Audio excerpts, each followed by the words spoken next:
ദൈവത്തിന് സ്തോത്രം, സ്തോത്രം, സ്തോത്രം, സ്തോത്രം, സ്തോത്രം, സ്തോത്രം, സ്തോത്രം, സ്തോത്രം. ഹല്ലേലൂയ. സ്വർഗസ്ഥനായ ദൈവം ഇന്ന് നിങ്ങളെ അനുഗ്രഹിക്കാൻ പോവുകയാണ്. നിങ്ങളുടെ ജീവിതം എന്തായിരുന്നു അതായിരിക്കത്തില്ല. കുറച്ചുകൂടെ ഉയരുവാൻ, വളരുവാൻ, വിശ്വാസം വർദ്ധിപ്പിക്കുവാൻ, ദൈവത്തിൽ നിന്നും അനുഗ്രഹങ്ങൾ പിടിച്ചു വാങ്ങിക്കുവാനുള്ള കൃപ എൻ്റെ സ്വർഗസ്ഥനായ ദൈവം നിങ്ങളുടെ ഹൃദയത്തിൽ തരാൻ പോവുകയാണ്. എല്ലാ പ്രാവശ്യവും ഞാനൊരു ഫലിതം പറഞ്ഞിട്ടാണ് എൻ്റെ സന്ദേശം തുടങ്ങുന്നത്. ഒരു ഫലിതം ഓർമ്മ വരുന്നു. ഒരിടത്തൊരു മനുഷ്യൻ മേളത്തെ നിലയിൽ താമസിക്കുക. താഴെ അടുക്കള, ഇരുപ്പുമുറിയെല്ലാം, കിടക്കമുറി മേളിലാണ്. അവിടെ കിടന്ന് അദ്ദേഹം മരിച്ചുപോയി. ശവപ്പെട്ടി കൊണ്ടുവന്നു, കുളിപ്പിച്ച് ശവം പെട്ടിക്കകത്തോട്ട് വെച്ചു. രണ്ടുപേര് പെട്ടിയെടുത്തുകൊണ്ട് ഇങ്ങനെ വരികയാണ്. പതുക്കെ സാവധാനത്തിൽ വരുന്നു. ആ മുമ്പേ പോയ ആളുടെ കാലങ്ങ് തെറ്റിപ്പോയി. ശവപ്പെട്ടി താഴോട്ട് വന്ന ഒരൊറ്റ അടി ഈ മനുഷ്യനെ എഴുന്നേറ്റിരുന്നു. പിന്നെ ജീവിച്ചൊരു 15 വർഷം കൂടെ. അത് കഴിഞ്ഞിട്ട് പിന്നെയും മേളിൽ കിടന്ന് മരിച്ചു. അന്നേരം ശവപ്പെട്ടി കൊണ്ടുവന്നു. ശവപ്പെട്ടി കൊണ്ടുവന്ന് വെച്ച് ശവം ആ പെട്ടിക്കകത്ത് വെച്ചു. 2 പേരല്ല, ഇപ്രാവശ്യം 4 പേര് വളരെ ശ്രദ്ധയോടുകൂടെ കൊണ്ടുവരികയാണ്. ഭാര്യ എന്നുകൊണ്ട് അവിടെ നിന്നുകൊണ്ട് പറഞ്ഞു, അടുത്തോടെ എന്നിട്ട് പറഞ്ഞു, നോക്കിയാൽ കഴിഞ്ഞ പ്രാവശ്യം ഒരു അപകടം പറ്റി, ഈ പ്രാവശ്യം അങ്ങനെ പറ്റരുത് അല്ലേ. അപ്പോൾ ചിലർക്ക് അപകടമാണ്, ചിലർക്ക് അങ്ങനെ സംഭവിക്കണമെന്ന് ആഗ്രഹം. എന്തായിരുന്നാലും ശരി, കാരണം ഇയാളുടെ കൂടെ പിന്നെയും ജീവിക്കേണ്ടായോ 15 വർഷം. ചിലങ്ങനെയാണ്. ഹല്ലേലൂയ. നിങ്ങളങ്ങനെയല്ല, ഞാനും അങ്ങനെയല്ല. ദൈവത്തിന് സ്തോത്രം. ഹല്ലേലൂയ. ഇന്നത്തെ എൻ്റെ സന്ദേശം നാം എല്ലാവരും സുവിശേഷ വേലക്കാരോടാണ് അധികം സംസാരിക്കാനുള്ള, അല്ല വിശ്വാസികളോടാണ്. നമ്മളെല്ലാവരും ശിഷ്യന്മാരെ ഉണ്ടാക്കുന്നവരായി തീരണം. 2 ഉപദേശമുണ്ട്. 1 മതം മാറ്റുന്നു, 2 വിശ്വാസികളെ, ശിഷ്യന്മാരെ സൃഷ്ടിക്കുന്നു. യേശുക്രിസ്തു പറഞ്ഞത് നിങ്ങൾ പോയിട്ട് ആരുടെയും മതം മാറ്റും. നമ്മൾ ആരുടെയും മതം മാറ്റാറില്ല. ചിലർ പറയുന്നത് നമ്മൾ രൂപ കൊടുത്തിട്ടാണ്. ഞാൻ ഇന്നലെ ഒരു സന്ദേശം കേട്ടു, അവരാരാടെ കൊടുത്ത്. ഇന്ന് വരെ ഞാൻ 53 വർഷമായിട്ട് സുവിശേഷ വില ചെയ്യുന്നു. ഇന്ന് വരെ ഒരു വിശ്വാസിക്ക് ഞാൻ 1 രൂപ കൊടുത്തിട്ടില്ല. ആഹാരം കൊടുത്തു കാണും, ഒരു തുണി പോലും ഞാൻ കൊടുക്കത്തില്ല. കാരണം തുണി കൊടുത്തു കഴിഞ്ഞാൽ പിന്നെ ആരെങ്കിലും പറയരുത് ഇയാൾ ഉടുപ്പ് കൊടുത്തിട്ട് ആളുകളെ കൺവേർട്ട് ചെയ്തതാണെന്ന്. 1 രൂപ കൊടുത്തിട്ടില്ല. പിന്നെ സുവിശേഷം പ്രസംഗിക്കുന്നു. അവർ ശിഷ്യന്മാരായി തീർന്നാൽ, ഞാൻ കട്രായിലായിരിക്കുന്ന സമയത്താണ്, ഞാൻ ഒരു ദിവസം ട്രാക്ട് കൊടുത്ത് നടക്കുന്ന ആളാണ്. കട്രായിൽ അന്ന് ഒരു പെട്രോൾ പമ്പേ ഉള്ളൂ. അവിടെ ചെന്നപ്പോഴാണ് ഒരു ഗവൺമെൻറ് ഉദ്യോഗസ്ഥൻ എൻ്റെ പുസ്തകമൊക്കെ വായിച്ചു വെച്ച് പറഞ്ഞു, എനിക്കും യേശുവിനെ പിൻപറ്റണം. അദ്ദേഹം രോഗിയായി കിടന്നു. ഞാൻ അദ്ദേഹത്തിൻ്റെ കഥ പറഞ്ഞിട്ടുണ്ട്. അദ്ദേഹം രോഗിയായി എല്ലാ ദിവസവും വന്നുകൊണ്ടിരുന്ന 2-3 ദിവസം കണ്ടില്ല. അപ്പം ഞാൻ അങ്ങോട്ട് ചെന്ന് കഴിഞ്ഞ ശേഷം ഭയങ്കര പനിയായിട്ട് കിടക്കുകയാണ്. ഭയങ്കര മലേറിയ, ടൈഫോയിഡ് ഏതൊക്കെ ഉണ്ട്. ഞാൻ അദ്ദേഹത്തെ ശുശ്രൂഷിച്ചു. ഞാൻ വെള്ളം ചൂടാക്കി അദ്ദേഹത്തിൻ്റെ പുറത്ത് വെള്ളം വെച്ചു. വീട്ടിൽ പോയിട്ട് അമൃതാഞ്ജനം എടുത്തുകൊണ്ട് വന്നു. അദ്ദേഹത്തിൻ്റെ പുറത്ത് പുരട്ടി വെച്ച് പിന്നെയും ചൂട് വെച്ചു. ഞാൻ വീട്ടിൽ പോയിട്ട്, അന്ന് എൻ്റെ പൈസ ഇല്ലാത്ത കാലമാണ്, എൻ്റെ കൊച്ചിന് വാങ്ങിച്ചു വെച്ചിരുന്ന പാല് തിളപ്പിച്ച് അതിനകത്ത് ഈ ഈന്തപ്പഴം ഉണങ്ങിയത് വാങ്ങിക്കാൻ കിട്ടും, അതിട്ട് തിളപ്പിച്ച് എന്നെ ഒരു പഞ്ചാബി പഠിപ്പിച്ചാണ്. പനിയുള്ളവർക്ക് നല്ലതാണ്. അതൊക്കെ കൊണ്ട് കൊടുത്തു. അദ്ദേഹം സുഖമായി. 3 ദിവസം കഴിയുമ്പോൾ സുഖമായി. അദ്ദേഹം പറഞ്ഞു, എനിക്ക് സ്നാനപ്പെടണം. 6 മാസം കഴിഞ്ഞിട്ടാണ് ഞാൻ സ്നാനപ്പെടുത്തിയത്. രത്തൻലാൽ ശർമ്മയെ 6 മാസം. എന്താ കാര്യം? അയാൾ വാസ്തവത്തിൽ ശിഷ്യനായോ, അതോ രോഗശാന്തി കിട്ടിയത് കൊണ്ടാണോ, അതോ എൻ്റെ സ്നേഹം കണ്ടിട്ടാണോ? അദ്ദേഹം പറഞ്ഞു, എൻ്റെ സ്വന്തം പെങ്ങളിവിടെ അവർ വന്നില്ല, കാരണം അവർക്കൊരു പേടി, ഈ മലേറിയ പിടിക്കുമോ എന്ന് വിചാരിച്ച്. നിങ്ങളൊരു അന്യജാതിക്കാരനാണ്, അന്യമതക്കാരനാണ്, അന്യ നാട്ടുകാരനാണ്, എന്നിട്ട് അതുകൊണ്ടാണോ വന്നത്? അദ്ദേഹം ശിഷ്യനാണെന്ന് മനസ്സിലായി കഴിഞ്ഞപ്പോൾ 6ാമത്തെ അദ്ദേഹത്തിൻ്റെ പേര് ഞാൻ തോമസ് ശർമ്മ എന്നിട്ടു. പേര് മാറ്റണമെന്ന് നിർബന്ധമൊന്നുമില്ല, അദ്ദേഹം പറഞ്ഞുകൊണ്ട് മാറ്റിയാണ്. അദ്ദേഹം മരണം വരെ വിശ്വസ്തനായിരുന്നു. അപ്പം നമ്മളെല്ലാവരും വിശ്വാസികളെ അല്ല, വിശ്വാസം ആർക്കാ വിശ്വാസമില്ലാതെ, ശിഷ്യന്മാരെ ഉണ്ടാക്കണം. ഹല്ലേലൂയ. ഇതാ ഇങ്ങനെ 2 ഉപദേശങ്ങളുണ്ട്. 1, ധാരാളമായിട്ട് ആളുകളെ അങ്ങ് കൺവേർട്ട് ചെയ്തുകൊണ്ട് പോകണം. ധാരാളമായിട്ട്, അല്ലേ? മാക്ഗവറൻ എന്ന് പറയുന്ന, ഡൊണാൾഡ് മാക്ഗവറൻ എന്ന് പറയുന്ന ഒരാൾ ജീവിച്ചിരുന്നു. മഹാനായിരുന്നു. 1897 മുതൽ 1990 വരെ അദ്ദേഹം മഹാരാഷ്ട്രയിലുണ്ടായിരുന്നു. ഇനിയും പറയുന്നത് കാണാം, ദൈവദാസന്മാർ കേൾക്കണം കേട്ടോ. ദമോവ, മധ്യപ്രദേശിലെ ദമോവ എന്ന് പറഞ്ഞ സ്ഥലത്താണ്, മഹാരാഷ്ട്ര മധ്യപ്രദേശിലെല്ലാം പ്രവർത്തിക്കുകയായിരുന്നു. ഹല്ലേലൂയ. അദ്ദേഹത്തെ പറ്റി എഴുതിയിരിക്കുന്നത് കേട്ടാട്ടെ, the most influential missiologist of 20th century, അദ്ദേഹത്തിൻ്റെ പേരാണ്. 2, founding dean, school of world mission, Fuller സെമിനാരിയിലെ അദ്ദേഹത്തിന്. Father of people group movements. ഈ മനുഷ്യൻ മഹാനായിരുന്നു. അനേകം പേരെ യേശുവിൻ്റെ അടുക്കൽ കൊണ്ടുവന്നു. പക്ഷേ അദ്ദേഹത്തിൻ്റെ ജീവിതമാകത്താരാൽ അദ്ദേഹത്തിൻ്റെ ജീവിതത്തെ പറ്റിയെന്ന് അറിയും, അത് കുഴപ്പമൊന്നുമില്ല, പാപമൊന്നും ചെയ്തില്ല. പക്ഷേ അദ്ദേഹത്തിൻ്റെ നോട്ടത്തിനകത്ത് ദൈവവേലയായിരുന്നു വലുത്, കുടുംബം രണ്ടാമതായിരുന്നു. അദ്ദേഹത്തിൻ്റെ മക്കളിൽ പകുതിയിലധികം പേരും, 5-6 മക്കളുണ്ടായിരുന്നു, പകുതിയിലധികം പേരും ദൈവവിശ്വാസികളല്ല. എന്താ കാര്യം? അതാ ഒരു മകളുടെ കാര്യം എനിക്കറിയാം. ഒരു മകള് 12ാം ക്ലാസ് പാസ്സാണ്. അമേരിക്കയിലൊക്കെ 12ാം ക്ലാസ് പാസ്സാന്ന് പറഞ്ഞ് ഭയങ്കര കാര്യമാണ്, ഭയങ്കര സെലിബ്രേഷനാണ്. എഴുതി, ഡാഡി ഇത്രാം തീയതിയാണ് എൻ്റെ ഗ്രാജുവേഷൻ, ഡാഡി വരുമല്ലോ. അയ്യോ എൻ്റെ മോളെ നീ ഞാൻ വരുന്നില്ല. ആ സമയത്ത് ഞാനൊരു പർവ്വതത്തിൽ കയറി സുവിശേഷം പ്രസംഗിക്കാറ്, ഞാൻ ആളുകളെ യേശുവിന് വേണ്ടി നേടും. ആ മോള് പറഞ്ഞു, എനിക്ക് ആ ദൈവത്തെ വേണ്ട. നിങ്ങളുടെ മക്കൾ ആൻറ്റൈ ഗോഡും ആൻറ്റൈ ഉപദേശിയും ആയി മാറരുത്. ആ മനുഷ്യൻ വലിയ മനുഷ്യനായിരുന്നു കേട്ടോ. അതുകൊണ്ട് അദ്ദേഹത്തിൻ്റെ മക്കൾ അധികം പേരും കർത്താവിനോട് ചേർന്ന് നടന്നില്ല. ഹല്ലേലൂയ. അതുകൊണ്ട് നമ്മൾ കൺവേർട്സിനെ അല്ല ഉണ്ടാക്കുന്നത്, നമ്മൾ ഡിസൈപ്പിൾസിനെ ഉണ്ടാക്കണം. യേശുക്രിസ്തു പറഞ്ഞ മേക്ക് ഡിസൈപ്പിൾസ്. യേശുക്രിസ്തുവിന് 12 ശിഷ്യന്മാരുണ്ടായിരുന്നു. വേറെടുത്ത് പറയുന്നു 70 ശിഷ്യന്മാരുണ്ടായിരുന്നു, വേറെടുത്ത് പറയുന്നു 72 ശിഷ്യന്മാരുണ്ടായിരുന്നു പറയുന്നു, വേറെടുത്ത് പറയുന്നു 120 ശിഷ്യന്മാരുണ്ടായിരുന്നു, വേറെടുത്ത് പറയുന്നു 500 ശിഷ്യന്മാരുണ്ടായിരുന്നു. വേദപണ്ഡിതന്മാർ പറയുന്നത് യേശുക്രിസ്തു ജീവിച്ചിരുന്ന കാലത്ത് യേശുക്രിസ്തുവിന് 7000 ശിഷ്യന്മാരെങ്കിലും ഉണ്ടായിരിക്കും. നമുക്ക് പഠിക്കാം. യോഹന്നാൻ്റെ സുവിശേഷം വേദപുസ്തകം ഉണ്ടോ? എടുക്കണം. ഞാൻ പറയുന്നത് പണ്ടൊരിക്കൽ പറഞ്ഞതാണെന്ന് എനിക്കറിയാം, എങ്കിലും ഇത് കേട്ടോണം. യോഹന്നാൻ്റെ സുവിശേഷം 20-ാം അധ്യായം, ഒന്നല്ലെങ്കിൽ വേദപുസ്തകങ്ങളും എടുത്താട്ടെ, പേന എടുത്താട്ടെ. ഹല്ലേലൂയ. 1-ാമത്തെ വാക്യം. ആഴ്ചവട്ടത്തിൻ്റെ 1-ാം നാൾ മഗ്ദലക്കാരത്തി മറിയ രാവിലെ ഇരുട്ടുള്ളപ്പോൾ തന്നെ കല്ലറയ്ക്കൽ ചെന്നു. കല്ലറ വായ്ക്കൽ നിന്ന കല്ല് നീങ്ങിയിരിക്കുന്നത് കണ്ടു. നിങ്ങൾ യെരൂശലേമിൽ പോയിട്ടുണ്ടോ? പോകുന്നത് നല്ലതാണ്. ഒരിക്കലെങ്കിലും പോകണം, ജീവിതത്തിൽ ഒരിക്കലെങ്കിലും പോകണം. അത്യാവശ്യമൊന്നുമല്ല. എൻ്റെ ആദ്യകാലത്തൊക്കെ ഞാൻ എന്നൊക്കെ ചോദിക്കും, യെരൂശലേമിൽ പോയിട്ടുണ്ടോ, ഇസ്രായേലിൽ പോയിട്ടുണ്ടോ, ഹോളി ലാൻഡിൽ പോയിട്ടുണ്ടോ? ഇല്ല. എന്താ കാര്യം? കർത്താവ് വരുമ്പോൾ അവിടെ പോവാം, അന്നേരം ഞാൻ അവിടെ കടന്ന് കാണാം. നിങ്ങളുടെ ഈ പണമുണ്ട്, സാഹചര്യം ഉണ്ടെങ്കിൽ പോകണം. ഞാൻ ഇന്ന് 7 പ്രാവശ്യം അങ്ങോട്ട് പോയിട്ടുണ്ട്. രൂപ ചിലവാക്കി പോയിട്ടില്ല, ഞാൻ പ്രസംഗിക്കാൻ പോയതാണ് 7 പ്രാവശ്യവും. പക്ഷെ ഒരിക്കലെങ്കിലും പണം ഉണ്ടെങ്കിൽ പോകാൻ ഞാൻ 1-2 പേരെ സഹായിച്ചിട്ടുമുണ്ട് കേട്ടോ, കുറച്ചെങ്കിലും രൂപ കൊടുത്തിട്ട്. എല്ലാവരെയും സഹായിക്കാനൊക്കത്തില്ല, എങ്കിലും എൻ്റെ കൂടെയുള്ള 1-2 വേലക്കാരെ അയക്കാൻ എനിക്ക് സാധിച്ചു. അപ്പോൾ മറിയ ചെന്നു. എളുപ്പമുള്ള കാലത്ത് ഇച്ചിരി വേഗത്തിൽ പോവുകയാണ്. ഒന്നുകൂടെ വായിക്കാം. ആഴ്ചവട്ടത്തിൻ്റെ 1-ാം നാൾ ഞായറാഴ്ച രാവിലെ മഗ്ദലക്കാരത്തി മറിയ രാവിലെ ഇരുട്ടുള്ളപ്പോൾ തന്നെ കല്ലറയ്ക്കൽ ചെന്നു. ഒരു സ്ത്രീ എന്ന്, വേറെടുത്ത് പറഞ്ഞിരിക്കുന്നത് 3 സ്ത്രീകളെന്നാ. ഇരുട്ടുള്ളപ്പോഴേതെങ്കിലും ഒരു സ്ത്രീ, നിങ്ങളുടെ പെങ്ങളെ പോയാൽ നിങ്ങൾ പറയും ആ പോയിട്ട് വാടി എന്ന് പറയും? ഇല്ല. നിങ്ങളുടെ അമ്മ പോവുകയാണെങ്കിൽ പറയാം ആ അമ്മച്ച് പോയിട്ട് വന്നു പറഞ്ഞു. ഇരുട്ടുള്ളപ്പം എന്ന് പറഞ്ഞാൽ രാവിലെ 4 മണിക്ക്, അതാണ് അവരുടെ ഇരുട്ടുള്ളപ്പോൾ എന്ന് പറയുന്നത്. അതാണ് വെളുപ്പാങ്കാലത്ത് അവർ പോയി. വേറെടുത്ത് പറഞ്ഞാൽ 3 സ്ത്രീകളെന്ന്, ഏതായാലും ഒന്ന് തന്നെ കേട്ടോ. നിങ്ങളുടെ വീട്ടിലോട്ട് ഞാനൊരു 3-4 പേരുമായിട്ട് വന്നെന്ന് വിചാരിച്ചു.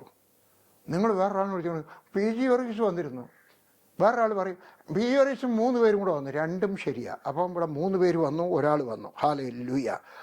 3 സ്ത്രീകൾ പോയി. വേറെ ആരും പോകാത്ത, ശിഷ്യന്മാർ പോയില്ല, സപ്പോർട്ട് വാങ്ങിച്ചുകൊണ്ടിരുന്നവർ പോയില്ല, യേശു സുഖമാക്കിയ ലാസർ പോയില്ല. ആര് പോയി? 3 സ്ത്രീകൾ. അന്നും ഇന്നും ദൈവത്തിൻ്റെ വേലയിൽ മുമ്പിൽ നിൽക്കുന്ന സ്ത്രീകളാണ്, കൊടുക്കുന്നതും സ്ത്രീകളാണ് കൂടുതൽ. നമ്മുടെ സഹോദരിമാരെ സന്തോഷിച്ചാട്ടെ. അവർ പോയി. വേറെ ആരും പോകാത്തിടത്ത് ഇരുട്ടുള്ളപ്പോൾ പോയി. 1. 2-ാമത്തെ കാര്യം, ഏകദേശം 3.2 കിലോമീറ്ററാണ്. അത്രയും ദൂരം അവർ നടന്നുപോയി ഇരുട്ടുള്ളപ്പോൾ. 3 അവർ പോയപ്പോൾ പറഞ്ഞോട്ട് ഈ വലിയ കല്ലുണ്ടല്ലോ, തടസ്സങ്ങൾ ഒത്തിരിയുണ്ട്. നിങ്ങൾ കർത്താവിൻ്റെ അടുക്കൽ ചെല്ലുവാണെങ്കിൽ ഒത്തിരി തടസ്സങ്ങളുണ്ടാവും അല്ലേ? യേശുക്രിസ്തു ഒരിക്കൽ സക്കായി അടുക്കൽ ചെന്നു. സക്കായി മരത്തെ കയറിയിരിക്കുകയായിരുന്നു. ഇറങ്ങി വാന്ന് പറഞ്ഞപ്പോൾ എഴുതിയിരിക്കുന്നത് ബന്ധപ്പെട്ട് ഇറങ്ങി വന്നു. കർത്താവിൻ്റെ അടുക്കൽ വരാൻ ചില ബുദ്ധിമുട്ടൊക്കെ ഉണ്ട് കേട്ടോ.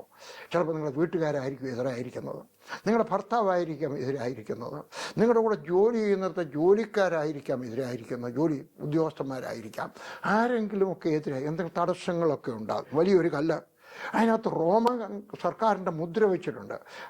ഒരു സാധാരണ ഒരു കൊച്ചു ഓഫീസർ വന്നിട്ട് ഏതെങ്കിലും ഒരു കടയ്ക്ക് മുദ്രയിട്ട് കഴിഞ്ഞാൽ അത് പൊട്ടിക്കാൻ ആർക്കും തൻ്റെ ഇടമില്ല.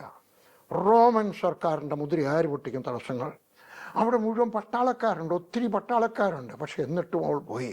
കുറ്റിക്കാടുണ്ട്, കുറ്റിക്കാട്ടിനകത്തൂടെ വേണം നടന്നു പോകാൻ. അതിനകത്തൂടെ പോയി. ആളുകളെ ക്രൂരമായി ക്രൂശിൽ തറയ്ക്കുന്ന സ്ഥലത്താണ്, അയ്യോ തല്ലിക്കൊല്ലുന്ന സ്ഥലത്താണ്. അവിടെ പോകും. ഈ സഹോദരിമാരൊക്കെ ചോദിച്ചാട്ടെ, എന്തിനാ പോകുന്നേ? എന്തുകൊണ്ടാണ് പോകുന്നേ? നിങ്ങൾക്ക് പേടിയില്ലയോ? അവിടെ ഭൂതമില്ലയോ? ശവക്കല്ലറയില്ലയോ? അല്ലേ? എന്നിട്ട് പറയും പിന്നെ എന്തിനാ പോകുന്നു? ഞങ്ങൾക്ക് അവനോട് സ്നേഹമുണ്ടോ? ഇനിയും പറയുന്നത് കേട്ടാട്ടെ. നിങ്ങൾ എൻ്റെ ഒരു പുസ്തകം വായിച്ചിട്ടുണ്ടോ? യോഹന്നാൻ 20:21 പറ്റി എഴുതിയാണ്. ഗുരുപാദങ്ങളിൽ ഒരു വേദപഠനം. എൻ്റെ ഏതെങ്കിലും ഓഫീസിൽ പോയി വായിച്ചത് എൻ്റെ ഏറ്റവും നല്ല പുസ്തകങ്ങളിൽ ഒന്നാണത്. അസാധാരണമായൊരു പുസ്തകം. പണ്ടെഴുതിയാണ്, ആദ്യകാലത്ത് എഴുതിയാണ്. പക്ഷേ ഇന്നും അതിന് വിലയുള്ളൊരു പുസ്തകമാണ്. വായിക്കുന്ന നല്ലതായിരിക്കും. ഓരോ പ്രാവശ്യം അവൾക്ക് പറയാം പോകരുതെന്ന് പറയുമ്പോഴൊക്കെ അവൾ പറയും, എന്താ പറയും? ഞങ്ങൾ പോകും. എന്താ കാര്യം? അവനോട് സ്നേഹമുള്ളതുകൊണ്ട്. വേറെ എന്താ പോകുന്നു? അവനോട് സ്നേഹമുണ്ട്. We love him. നിങ്ങൾക്ക് യേശുവിനോട് സ്നേഹമുണ്ടെങ്കിൽ മറ്റാരും ചെയ്യാത്തത് വേറെ ആരും ചെയ്തില്ല, വേറെ ആരും പോയില്ല. നിങ്ങളൊരു റിസ്ക് എടുക്കും. ഹല്ലേലൂയ. നിങ്ങൾ റിസ്ക് എടുക്കും. അങ്ങനെയാണെങ്കിൽ നിങ്ങൾ ഞായറാഴ്ച ചർച്ചിൽ പോകും. ഇച്ചിരി നടന്നു പോകണമായിരിക്കും. ശമ്പളം കുറവാണ്, വീട്ടിൽ ചിലവ് കൂടുതലാണ്, പക്ഷേ ദശാംശം കൊടുക്കും.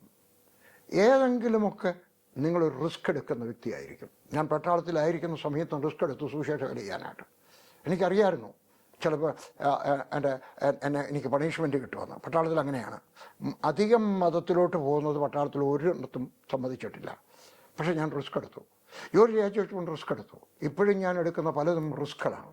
ഹല്ലേലൂയ. ഞാൻ എടുത്തതുപോലെ നിങ്ങൾ എടുത്തില്ലെങ്കിലും നിങ്ങൾ ദൈവത്തേശുവിനെ സ്നേഹിക്കുന്നെങ്കിൽ ഏതെങ്കിലും ഒരു കാര്യത്തിനകത്ത് റിസ്ക് എടുക്കുന്നവരായി തീരേണ്ടി വരും. ആ സമയത്ത് ധൈര്യത്തോടെ റിസ്ക് എടുക്കുക. ഹല്ലേലൂയ. ആ റിസ്ക് എടുത്തവൾ പോയപ്പോൾ കണ്ടു. എന്താ കണ്ടത്? കല്ലറ വായ്ക്കൽ കല്ല് നീങ്ങിയിരിക്കുന്നത് കണ്ടു. ആരാ കണ്ടത്? റിസ്ക് എടുത്തവൾ. നീയും റിസ്ക് എടുക്കാമെങ്കിൽ മറ്റാരും കാണാത്തതായിട്ടുള്ള കാര്യങ്ങൾ കണ്ടു. ഹല്ലേലൂയ. കണ്ടു. അവിടെ കണ്ടു എഴുതാൻ പേനയുണ്ടോ? അവിടെ കണ്ടു എന്നുള്ള വാക്കിന് എഴുതിയിരിക്കുന്നത് ബ്ലിപ്പോ എന്നാണ്. BLEPO എന്ന് പറഞ്ഞാൽ ശരീരത്തിൻ്റെ കണ്ണുകൊണ്ട് കണ്ടു. ജഡത്തിൻ്റെ കണ്ണുണ്ട്, ജഡീകമല്ല, കണ്ണുണ്ട്. ശരീരത്തിൻ്റെ കണ്ണുകൊണ്ട് പുറമേയുള്ളത് കണ്ടു. 2, അവൾ തിരിച്ചോടിപ്പോയി. 3 കിലോമീറ്റർ ഓടിപ്പോയെന്ന്. പിന്നെ ഇങ്ങോട്ട് വന്നു, പേടിച്ച് വിറച്ചു വന്നു. രണ്ടാമത് അങ്ങോട്ട് ഓടിപ്പോയി. നീ അവനക്കും കർത്താവിനോട് സ്നേഹമുണ്ടെങ്കിൽ നീ ഓടും. മീറ്റിങ്ങിന് വേണ്ടി ഓടും. എന്തെങ്കിലും ദൈവവേല ചെയ്യാനായിട്ട് ഓടും. ഏതെങ്കിലുമൊക്കെ കാര്യത്തിനകത്ത് ഓടുന്ന വ്യക്തി ആയിരിക്കണം. അവനോട് സ്നേഹമുണ്ടെങ്കിൽ. ശിമോൻ പത്രോസിൻ്റെയും യേശുവിന് പ്രിയനായ മറ്റേ ശിഷ്യൻ്റെയും അടുക്കൽ ചെന്ന് കർത്താവിനെ കല്ലറയിൽ നിന്ന് അവർ എടുത്തുകൊണ്ട് പോയി. അവൻ എവിടെ വെച്ചെന്ന് ഞങ്ങൾ അറിയുന്നില്ല എന്ന് അവരോട് പറഞ്ഞു. ചെന്ന് ആരാണ്ട് എടുത്തുകൊണ്ട് പോയി എന്ന് പറഞ്ഞു. ഹല്ലേലൂയ. 3-ാമത്തെ വാക്യം. അതുകൊണ്ട് പത്രോസും മറ്റേ ശിഷ്യനും പുറപ്പെട്ട് കല്ലറയ്ക്കൽ ചെന്നു. ഇരുവരും ഒന്നിച്ചോടി. മറ്റേ ശിഷ്യൻ യോഹന്നാൻ പത്രോസിനേക്കാൾ വേഗത്തിലോടി ആദ്യം കല്ലറയ്ക്കലെത്തി. 5-ാമത്തെ വാക്യം. കുനിഞ്ഞു നോക്കി ശീലകൾ കിടക്കുന്നത് കണ്ടു. അകത്ത് കടന്നില്ല. അവൾ വെളിയിൽ നിന്ന് കണ്ടതാണ്. കല്ലറയുടെ വെളിയിൽ നിന്ന് കണ്ടതാണ്. നിങ്ങൾ അവിടെ ചെന്നെങ്കിൽ ആ കല്ലറ കാണാം. അതേ കല്ലറയാണെന്ന് നമുക്ക് അറിഞ്ഞുകൂടാ, എങ്കിലും അതായിരിക്കാൻ സാധ്യതയുണ്ട്. പലതുണ്ട് അതിനകത്തൊന്നും ആയിരിക്കാം, ചിലപ്പോൾ ഇതൊന്നും ആയിരിക്കണമെന്നില്ല. അതിന് ഗൈഡുകാർ പറയും. അവരും കണ്ടു. എവിടെ നിന്നുണ്ട്? വെളിയിൽ നിന്നുകൊണ്ട് കണ്ടു. ബ്ലിപ്പോ. നമ്മൾ ദൂരെ നിന്ന് കാണുമ്പോൾ ജഡത്തിൻ്റെ ശരീരം കൊണ്ടാണ് കാണുന്നത്. ശരീരത്തിൻ്റെ കണ്ണുകൊണ്ടാണ് കണ്ടത്. ഹല്ലേലൂയ. അവർ രണ്ടുപേരും കൂടെ ഒന്നിച്ചോടി. അവർക്കൊരു യൂണിറ്റി ഉണ്ടായിരുന്നു. ഞാൻ കട്രായിലായിരിക്കുന്ന സമയത്താണ് കർത്താവിനെ ഇത് പഠിപ്പിച്ചത്. വർഗീസ്, നിനക്ക് എന്തെങ്കിലും കാര്യം സാധിക്കണമെങ്കിൽ നിനക്കൊരു യൂണിറ്റി ഉണ്ടാകണം. യൂണിറ്റി ഉണ്ടാകുന്നില്ല, യൂണിറ്റി ഉണ്ടാക്കിയെടുക്കണം. യൂണിറ്റി ഉണ്ടാകുന്നില്ല, സ്വയം ഉണ്ടാകുന്നില്ല. ഭാര്യയും ഭർത്താവും കൂടെ യൂണിറ്റി ഉണ്ടാകുന്നില്ല. കൂട്ടുവേലക്കാരും തമ്മിൽ യൂണിറ്റി ഉണ്ടാകുന്നില്ല. ഒരു സഭയിലെ പാസ്റ്ററും അല്ലെങ്കിൽ പട്ടക്കാരനും അവിടുത്തെ എൽഡേഴ്സും തമ്മിൽ എപ്പോഴും യൂണിറ്റി ഉണ്ടാകത്തില്ല. ഉണ്ടാക്കിയെടുക്കണം. ആരാ ഉണ്ടാക്കേണ്ടത്? ലീഡർ. പറഞ്ഞാൽ ഒക്കത്തില്ല. നിങ്ങളെല്ലാവരും ഞാൻ പറയുന്നത് എൻ്റെ കൂടെ നിൽക്കണം എന്ന് പറഞ്ഞാൽ ഒക്കത്തില്ല. നമുക്കൊന്നിച്ചു നിൽക്കാം. ഹല്ലേലൂയ. അവരൊന്നിച്ചോട്ടി. 4-ാമത്തെ വാക്യം. ഒന്നിച്ചോടി. മറ്റേ ശിഷ്യൻ പത്രോസിനേക്കാൾ വേഗത്തിലോടി ആദ്യം കല്ലറയ്ക്കെത്തി. യോഹന്നാൻ മുമ്പേ ആണ്. ചിലരിങ്ങനെ വിചാരിക്കാറുണ്ട്, യോഹന്നാൻ ചെറുപ്പക്കാരനല്ല, കൂടിപ്പോയ 19 വയസ്സാണ്, 20 വയസ്സ് താഴെയാണ്. പത്രോസിന് 30 വയസ്സുണ്ട്. അതുകൊണ്ട് പ്രായം കുറഞ്ഞതുകൊണ്ട് അല്ല. രണ്ടുപേരൊന്നിച്ച് ഒരേ പ്രായത്തിലുള്ള 2 പേര് ഓടിയാലും ഒരാൾ മുമ്പേയാലും യോഹന്നാൻ എളുപ്പം അവിടെ ചെന്നു. 5-ാമത്തെ വാക്യം. കുനിഞ്ഞു നോക്കി ശീലകൾ കിടക്കുന്നത് കണ്ടു. അകത്ത് കടന്നില്ല താരം. യോഹന്നാൻ അവിടെ ചെന്നു. കല്ലറയിലോട്ട് ചെന്നു. കല്ലറയിലോട്ട് നോക്കി. ദൂരെ നിന്നുകൊണ്ട് കണ്ടു. അവിടെ കണ്ട് ശരീരത്തിൻ്റെ കണ്ടുകൊണ്ട് കണ്ടു. അവൻ്റെ പിന്നാലെ ശിമോൻ പത്രോസും വന്നു. കല്ലറയിൽ കടന്നു. പത്രോസ് എന്നെ പോലാണ്, ധൃതിയുള്ള മനുഷ്യനാണ്. ഒന്നിനും തടഞ്ഞു നിർത്താൻ സാധ്യമല്ല. യോഹന്നാൻ വെളിയിൽ ഇങ്ങനെ പേടിച്ചല്ല, ഇപ്പം ആദരവ് കൊണ്ട് നിൽക്കുകയാണ്, ബഹുമാനം കൊണ്ട് നിൽക്കുകയാണ് കേട്ടോ. പത്രോസോടി അങ്ങ് ചെന്ന് കയറി. ഹല്ലേലൂയ. 7 ശിലകൾ കിടക്കുന്നതും അവൻ്റെ തലയിൽ ചുറ്റിയിരുന്ന തൂവാല ശീലകളോടുകൂടെ കിടക്കാതെ വേറിട്ടതോടെ ചുറ്റിയിരിക്കുന്നതും കണ്ടു. അവിടെ എഴുതിയിരിക്കുന്ന കണ്ടു എന്നുള്ളത് തിയോറി എന്നാണ്. തിയോറി എന്ന് പറഞ്ഞാൽ ബുദ്ധി കൊണ്ട് കണ്ടു. തിയറി അല്ലേ, നമ്മൾ കോളേജിലൊക്കെ പഠിക്കാൻ കണ്ടത് തിയറി, സയൻസിനകത്തൊക്കെ കാണാം തിയറി കൊണ്ട് കണ്ടു.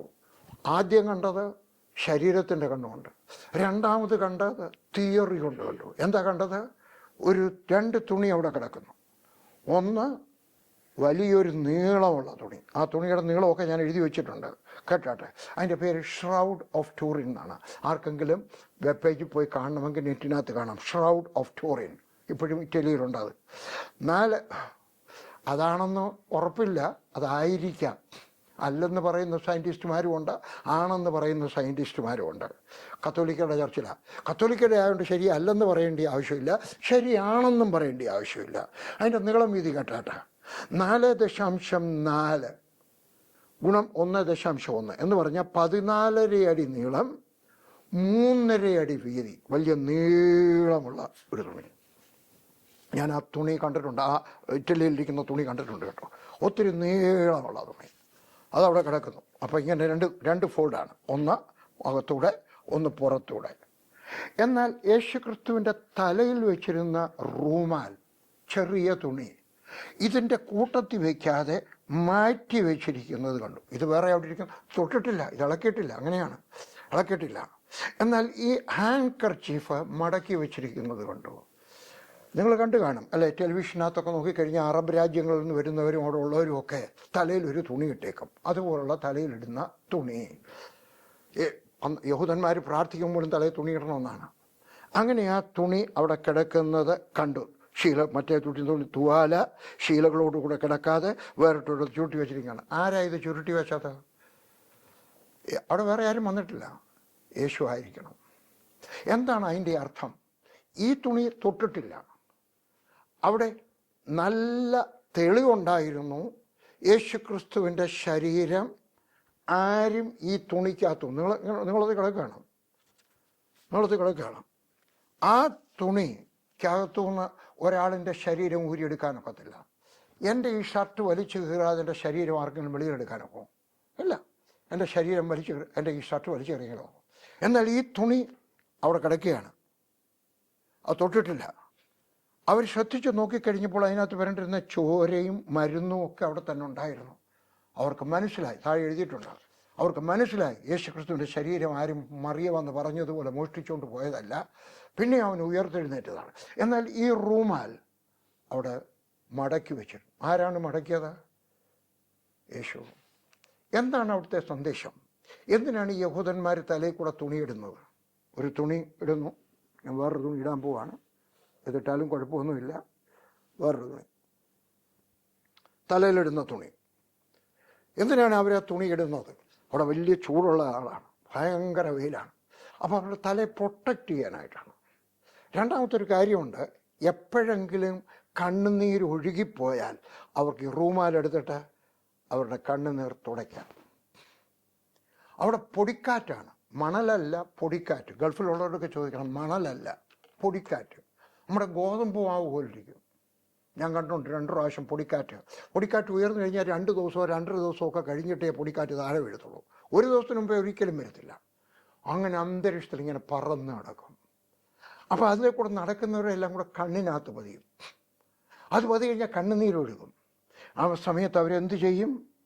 അവരവരുടെ തലയിൽ വെച്ചിരിക്കുന്ന റൂമാലെടുത്തിട്ട് കണ്ണുനീർ തുടയ്ക്കും. യേശുക്രിസ്തു അവൻ്റെ ആ റൂമാൽ മടക്കി വെച്ചു.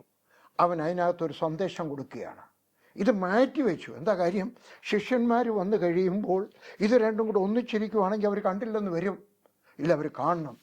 യേശു വിചാരിച്ചു, എൻ്റെ ശിഷ്യന്മാർക്ക് ഞാൻ അറിയാമായിരുന്നു, ഒരു സ്ത്രീ വരും, അത് കഴിയുമ്പോൾ അവിടെ ചെന്ന് പറഞ്ഞു കഴിയുമ്പോൾ 2 ശിഷ്യന്മാർ വരും, ഞാൻ അവർക്കൊരു സന്ദേശം കൊടുത്താൽ യോഹന്നാൻ എഴുതി വയ്ക്കും, ആരെങ്കിലുമൊക്കെ അത് പ്രസംഗിക്കും. എന്താണ്? നിൻ്റെ കണ്ണുനീർ തുടയ്ക്കുന്ന റൂമാൽ ഞാൻ മടക്കി വയ്ക്കുകയാണ്. നിങ്ങളിൽ ആരെങ്കിലും കരയുന്ന വ്യക്തിയാണോ? ഭർത്താവിനെ പറ്റി ഓർത്ത് കരയുകയാണോ? ഭാര്യയെപ്പറ്റി ഓർത്ത് കരയുകയാണോ? രോഗിയായ കുഞ്ഞിനെ ഓർത്ത് കരയുകയാണോ? ഏതെങ്കിലും കണ്ണുനീരൊഴുക്കുകയാണോ? എനിക്ക് നിങ്ങളെ സഹായിപ്പാൻ സാധ്യമല്ല. എന്നാൽ യേശുവിൻ്റെ അടുക്കൽ ചെന്ന് കഴിഞ്ഞാൽ അവൻ നിൻ്റെ കണ്ണുനീർ തുടയ്ക്കും.